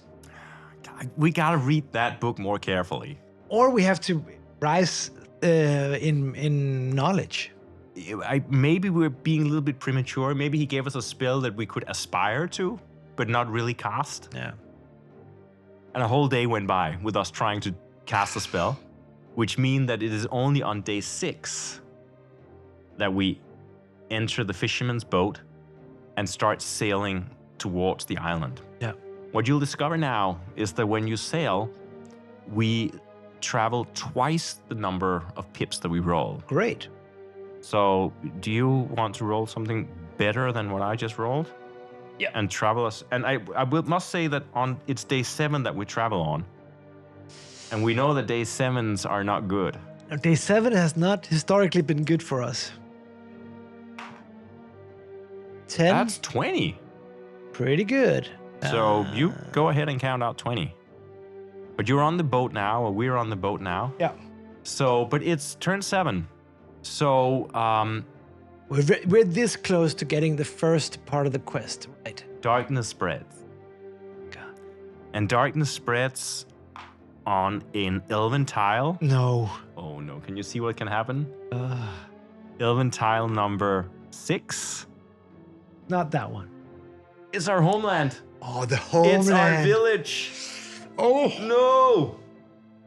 of course. Our village have just been overtaken. But it seems that the dark forces know that what we're up to. They are They're coming for us. They are trying to demoralize us, but they're only strengthening our resolve. And also, they're 3 weeks behind. Can we ever turn these back around? Not unless we cast the spell of spells. Cast a spell of spells, but it seems that we're pretty far from casting spells. And we also need a demon. And that's going to come on a magic tile, number 3. Which is down here at Mulligar's Tower on C5. So I'm just saying, demons are spreading. In order to level up, even when we have the required knowledge, perception, and power, we need to find Ishkatar or another wizard who can then level us up. Really? That's very... And they are hidden. That's very convoluted. That's not easy. It's not a fast game. And we are playing on fast mode. Yeah. But, Okay. day 1, let's get ashore. Let's try to get to that ancient runic sword. 6. That's not going to cut it. Gonna cut it. So we're in woods, and you did roll a random encounter. Yeah. So we need to roll 2 dice and choose the highest and see what the random encounter is. So it's 4. It's a 4 on a random encounter. Feel these dice are not random enough. We have our first event. Yeah, that's the first event. Really. Because I have shown you guys wizard cards. I've shown you like a thick stack of task cards. But there's one thing I haven't shown you. And that's a thick deck of event cards. I mean, this is a game also with a lot of content, I think we can say. Definitely, yes. So, yeah, I'll give you the honor. Pick the first event. Let's see what happens. I have no idea. Movement. Okay. Elves' blood has been shed on your path, and its mystical elements are discovered lingering on the soles of your feet, What? making it impossible for you to transport anywhere, No! including the star crest, but not the center of the sacred circle, Okay. for the next 2 days. We cannot travel for 2 days. We cannot move for 2 days. We're going to be stuck in elf's blood for 2 days. But is it our own blood? My question. I mean, we are an elf. And no, it is the blood of our relatives. God. I think this is the grief and sorrow. course it Because is. we come on this elven land and they tell us that our home village have been taken over by evil. Of course it is. And we bow down in grief. And for 2 days, we sit like a rock in the forest, grieving our families, our friends, our everything. Overcome by immense sorrow. Wow. I love that something completely fated like this can happen. Yeah. We are not making good progress here. So 2 days are going to go by in the forest, us just sitting there. That means that day 1's turn to day 2, turn to day 3, and only on day 4 do we rise, but with the greater resolve. We've learned something from this. We have been through the Shadowlands. We have been through the Shadowlands. I know we're going a little bit quickly over this, but we are actually mourning the loss of our entire family. Yes. It's, So we don't need to dwell on it, perhaps, but no, this is a we hard... don't have time to dwell on it. The fate of the entire land is in our hands, and it's fading quickly. It's fading very quickly. We need the runic sword. Do you think that the runic sword... I mean, I start having these wargamey dreams of turning into a barbarian with a big sword that can slaughter demons. If it gave us the confidence to sort of conquer the dragon, at least, then we Yeah. can go and fulfill the sorcerer's quest. I'm not afraid of the dragon anymore. And then we could reach the level of at least what was it? Scholar. Which is not enough, but then at least we would be on our way. It's like having a BA. Yeah, it's not enough. Yeah, okay. So, but I do think, yeah, in the light of us having lost everyone back home, Yeah. We're not afraid anymore. We're not afraid. Windstar is not afraid. And I must also say that, you know, despite all these good and positive vibes in this game, there's a dark streak. I feel that it is quite dark, actually, once Yeah. you start getting into it. But it's, again, perhaps like we talked about in the beginning, like that the darkness reminds us of the goodness somehow.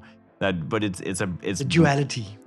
It's hard learning, right? Yeah. It's a school of hard knocks. It's a school of hard knocks. And there's nothing is for free in this game.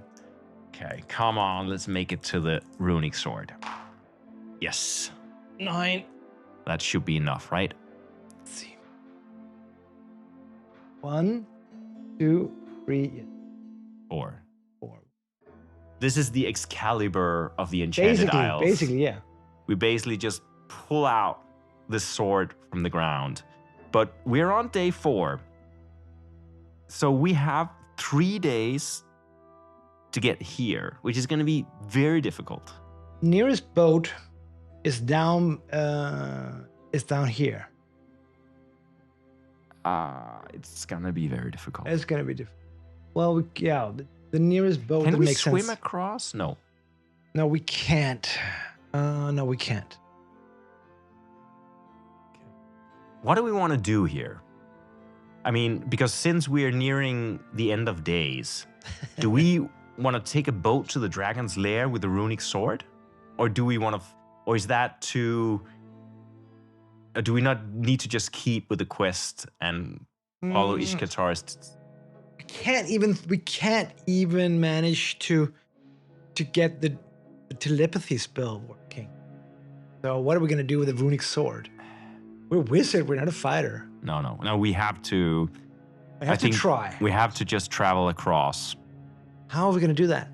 We have to go down to the village, take a boat, and then travel, but we cannot go into land. So that's at That's least the 7th day. That's day 7. That's We'll day be at the 7. coast of the tower. Is there Gotta do anything it. else But I mean, if we go down to the Elven village where we take the boat, we can try one last time to cast the telepathy spell. This is gonna be our main aim in this game, is to cast one spell. We might as well, because we're not gonna make it anyway. So we might as well. Okay, we do that.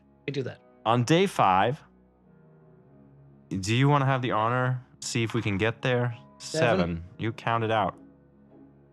1, 2, 3, 4, 5, 6, 7. Perfect. On day 5, we reach the Elven village. We can either encounter the Elven folk or cast a telepathy spell. Telepathy. We have to. We have to know what it does. Yeah. I was not successful. You give it a try. Come on. This is the 4th try of casting telepathy. Come on. Be a wizard. Statistically, Be just a wizard. no. We are. I feel like we have been called upon, but we have also failed. Wasn't there anyone else called upon? What does it have to be us? As we're playing this game, I'm reminded of the name of our stream. What was it now? What was the name? Something. The lucky stream. Hope. The successful. The ambitious stream. Ambitious stream. The industrious stream. The productive stream. The fast flowing stream. Yeah. Nah. No. I think we don't have it in us, you know? I have a suggestion. Okay. Because I want to end this with a sense of adventure. So what do you say if on day 6 we climb aboard the boat, Yeah. and on day 7 we sail over the edge of the map into the unknown? Escape. I don't know what's at the edge of the world. Maybe a steep fall, Yeah. or maybe a different world. Because we have to leave this damaged world behind to create a new and better world, which is a very human ambition to have, or elven ambition to have, perhaps. But I think also running away when you see that the world is collapsing is also a very human thing to do. Yeah. And we have a runic sword. We have a runic So sword. we have an artifact from the old world. Which we kind of owe to Ishkatar and the elves to return, but... He wants to give it to some sorcerer. Yeah. I mean, not that I'm gainsaying Ishkatar, but still, really? Do you want to give it to the sorcerer? Why? I mean, who knows what the sorcerer needs it for? Maybe they're going to melt it down and use it for ingredients. That's actually another thing I like about this game, that you're doing these quests, but you have actually no idea who is really benefiting from these quests or what they do. No. It's like, take the runic sword, deliver it to the sorcerer. Are we in the service of good or evil? We don't know. Do we know if Ishkatar is the false wizard? We don't know. We have no way of knowing. We don't know much. All right. On day 6, Yes. if we climb aboard the boat. Yes. Let's do that. And Locked in here. yeah, it requires Dexterity. some dexterity, and we have 2 in perception and nothing else. And we're on the boat now, and just to set the scene for you guys at home. So Spin the yarn.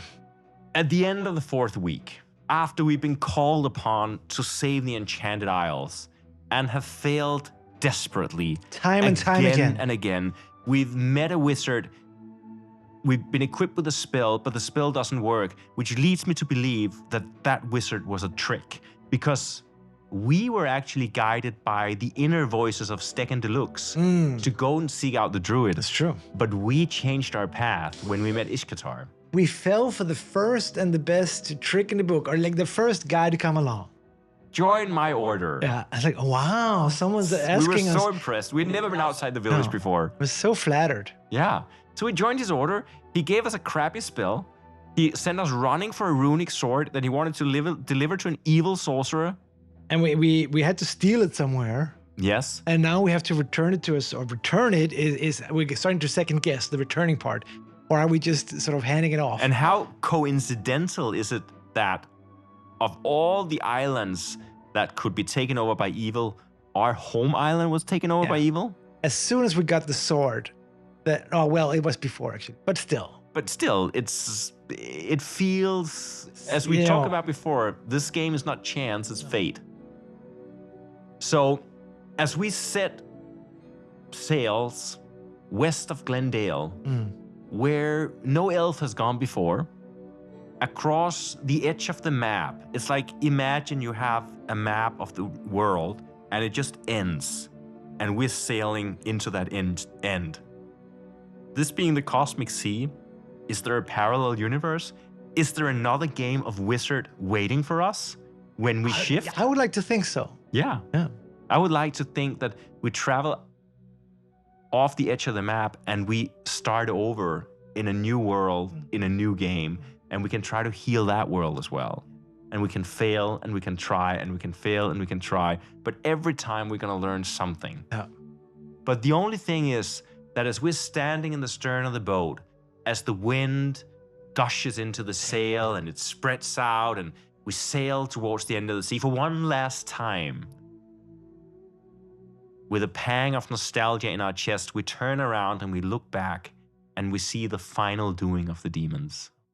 Because at the end of this week, 2 islands will be taken over by the demons. Let's see which one. The first, so we are off to the side of the map somewhere here. Yes. So the first island to be taken over is an elven island. Ooh, and it is going after the elves hard. Elven island number 6. Was it already taken over? That was already taken. Then it's another. Then it's Elven Island number 3.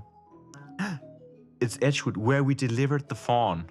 It's every good we have done. Everything is in vain here. Every little piece of good we have done is being... It's being undone. It's being undone. Our doing is being undone. Oh my god. So the second island is, a common folk island.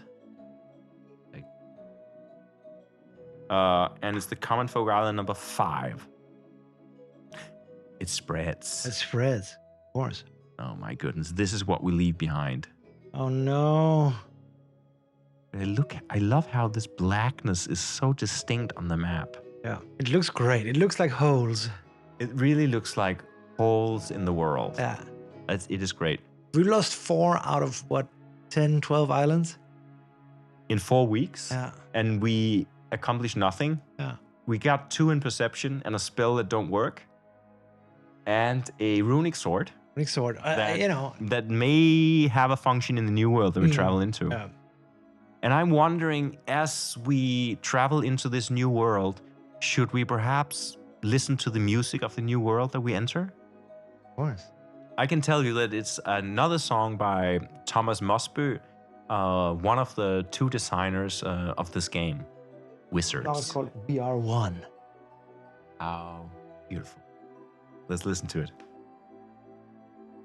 We use their symbols to say what we mean. We speak of mysteries their sages had seen. They knew the veil between the realms was thin, and in their wisdom they would peer within. We tell the stories of Cuthbert and Bede, the abbess Hilda, and each wondrous deed. Their faith inspires us in countless I'm now gonna just ways. lock my Into glass the up. same light we still long to gaze, for they were one. In the spirit of the Lord their souls were spun. Singing In a mystic sort of our chord in Christ the Son. as we sort of go down with the ship. Rejoiced in one accord, we share their message with all who will hear and act out meanings. I feel like we should have a rare on-stream hug. We follow Patrick Sure. Any day, man. united with them still Anytime. in prayer. Their After life all, was rooted in the stream of love and peace. This is the most loving stream that we've ever done, despite us having to leave a battered world behind. But this is the hopeless stream. And it's the Yeah. And what else do we have than each other? nothing. We are one. But we have, I think, this attempt at a Cheers, Yetten. And yes, it was a true awe moment. it was a yeah. But also listen to this music. How can you not hug and love your fellow man? Listen to stuff like that. So hopeful. And what a beautiful game that, tries its best to instill this message of hope and peace and healing, and still punishes you. But I think that's as it should be. Should not be too easy. Because if you want to get a sense of achievement, you also have to fight for it. It has to be a little bit daunting. It has to be a little bit too easy. Struggling to turn down the music a little bit just so we can talk. Okay. Yeah. So I think that this is our run of. This is where it ends. I have this idea that, and I have no idea, of course, if this is true. But this world is so evolved and developed that it almost feels like they developed a role-playing game world, and that we are playing in some kind of imaginative world that they explored in their old role-playing games back in the 70s and 80s. You think it's maybe something that they have role-played, like a pen and paper or something that they've made themselves? Because there's so much lore. So this is at least is exactly the amount of lore that you would expect in an RPG, in a role-playing game, but you wouldn't really expect such complex lore in a board game, especially because the lore has absolutely to be honest, no bearing on the game. No, and it's also it's quite highly evolved New Age mysticism. All the quests that we did in this game, or didn't do, but were given with, all the tasks. We did do one quest, the fawn quest. We did do the fawn quest, but they were all quests that were positive. It's about saving Of people. course, yeah. It's about finding lost items. It's about reuniting things. So, and the spells, now we didn't advance very far on spell track, but there are no negative spells in the game. There are no fireballs or magic missiles or whatever, cause an earthquake or something. There's only positive spells. Yeah. There is, for example, a spell at a later level called boat summoning, and you can perhaps also already imagine how important boat summoning can be. Why did we not have the boat summoning spell? Come on, that was helped us so much. So what is unusual about this game is, I think, even though there is this sense of demons and lands being overtaken by evil, there is underneath it all interactions that you have are positive. Characters cannot fight each other, they can only help each other. You can become trapped, for example, and to get out of a trap, another character has to travel to you and free you from the trap. And then you get an increase in one of your skills by helping another character. So the message of the game, and we talked about this before, that the games that we play when we grow up, especially, I think, really impact the way that we think about the world. And so if you grow up playing Monopoly, it's not a good start to life. Don't play Monopoly, kids. It's not worth it. It's a gateway drug to capitalism. You don't want that. No, and it's gonna impact your brain, and you're gonna think that the most important thing in the world is to own hotels and just charge double the rate. And if everyone just stopped buying and just, went over the start, we would all receive, the same amount of money, and we could all just, go to jail once in a while and still pay it off. Sounds like citizens' wages. Exactly. That's where we need to go. No politics. We don't do politics. We don't do politics. So, but but also just to say that you cannot have, most religions, if not all, they all have the darkness in them. They know about human suffering. They know about disease. They know about mental hardships. They know about lost souls. They know about all these things that can occur, and that's why they're there, to save you from those hardships and to those pitfalls. And it's the same as New Age and any sort of tarot reading or healing that you might encounter or search out. It's all about, there is something in you. There's a darkness in you, and we need to fix it. And this is embodied in this game as well. There is a darkness, and we need to get rid of it. But imagine, let's say, okay, I am not 100% certain what the earliest cooperative game is. I know historically, as a board game historian, that there are very old games that are cooperative, but in the modern sense. But I think this is one of the earliest examples of a cooperative game, but it didn't take off because 1982 was New Age, but it was also yuppies, right? It was also that whole, get rich quick scheme, don't give a damn about the world. And then there was this other thing, which was the New Age, heal the world, find the unity. And cooperative games only takes off with Pandemic in 2008, which breaks through, which is, 25 years after this game was released. But imagine a world in 1982 where wizards become the thing that everyone plays, where everyone sits and play this cooperative game about healing the world. Because another thing is that in this game, though there is evil taking over the world, there is no evil player. There is no one who has agency for the evil player. The only people who have agency in this game are people who are doing good. So I think actually that's really important, because it shows, again, the message of the game. Even though there is this sense of a growing darkness in the world, it also says that only if you work together you can heal it. And I see now, as I say this, an implicit extra layer, which is that we played this game with 1 character. Yes. This is a game that goes up to 6 characters. If you have 6 characters, you're able to collaborate on a much higher level and have a much better chance of saving the world.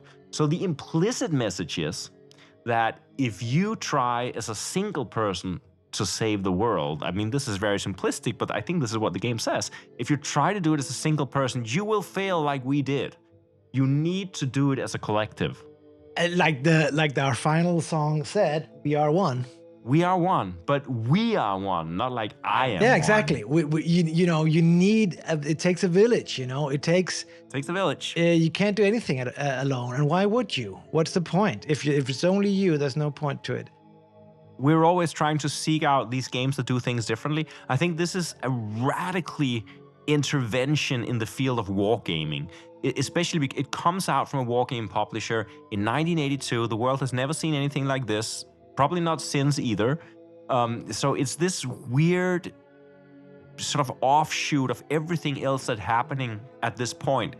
And I think it's, I mean, yeah, people will say it's a stupid game or it's a silly game or it's boring game or whatever. But I think it's a super significant game because it's an attempt to inject something different into the world of gaming, which is so competitive, which is so black and white, which is so win and lose. And I think this is really an attempt at an intervention. And I just love it that we can still play it. No, but I also think that it's so important to talk about, because you can't talk about this game just only in the term of the wargaming or the Dungeons and Dragons gaming that was going on at the time, because this is much more. This is an art game. Not only is it, as we displayed, it is made by 2 artists that has poured their heart and soul and their art into the game. Right. But the whole philosophy, the whole way the whole text reads, the way they were thinking about this game, that it was magical to them, and it was an invocation of spirituality upon the world. That whatever happens in the game manifests in real life, just as their art has manifested into the game and vice versa and back and forth and so on and so on. It is a magical object that we can create magic spells with. And I actually do believe that. And I think that's also the part of the credo here in the Hopeless Stream, that we insist on taking these objects seriously, right? Because, yeah, it's easy to, offhandedly say it's stupid, it's naive, it's whatever. But if you actually take it, if you just for one moment decide to actually get over yourself and take the stuff seriously, you see something very different. It's not just a silly psychedelic hippie game. It's a real attempt at creating a magical ritual that will influence the people who play it. And, however you choose to believe in it, I think on a succinct level, this actually does change the way you view the world. I mean, I'm talking the subtlest of levels here, but just by, planting the idea in your head that a game can be not about winning, but about collaborating to do good in the world, by taking away the possibility to do negative actions in the game, for example. I mean, it's radical, but it's perhaps also necessary, and it's a statement. I don't think it's a political statement. I think it's more of a spiritual statement, really. Sure. That's how I see it. Yeah. And I think that's all you need. That's all you need to communicate is just to say that this is actually how all games can also look. Because games are trying to put human interaction onto systems. So this is trying to make a system where we're actually collaborating. Yes. Which perhaps should be the only human interaction. There is no good reason in the world that games are competitive. No.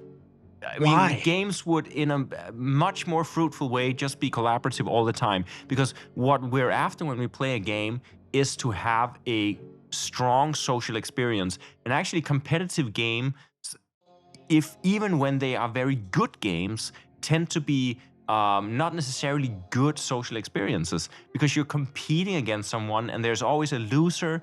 And then there's also the question, can you Do you know how to be a good winner? Do you know how to be a good loser? There are these things. So you always have to navigate that. And games often create tension because of the competition involved in them. And then you say, well, get over it. You have to learn how to lose, how to win. It'll teach you the hard facts of life. But I don't think necessarily that we need to,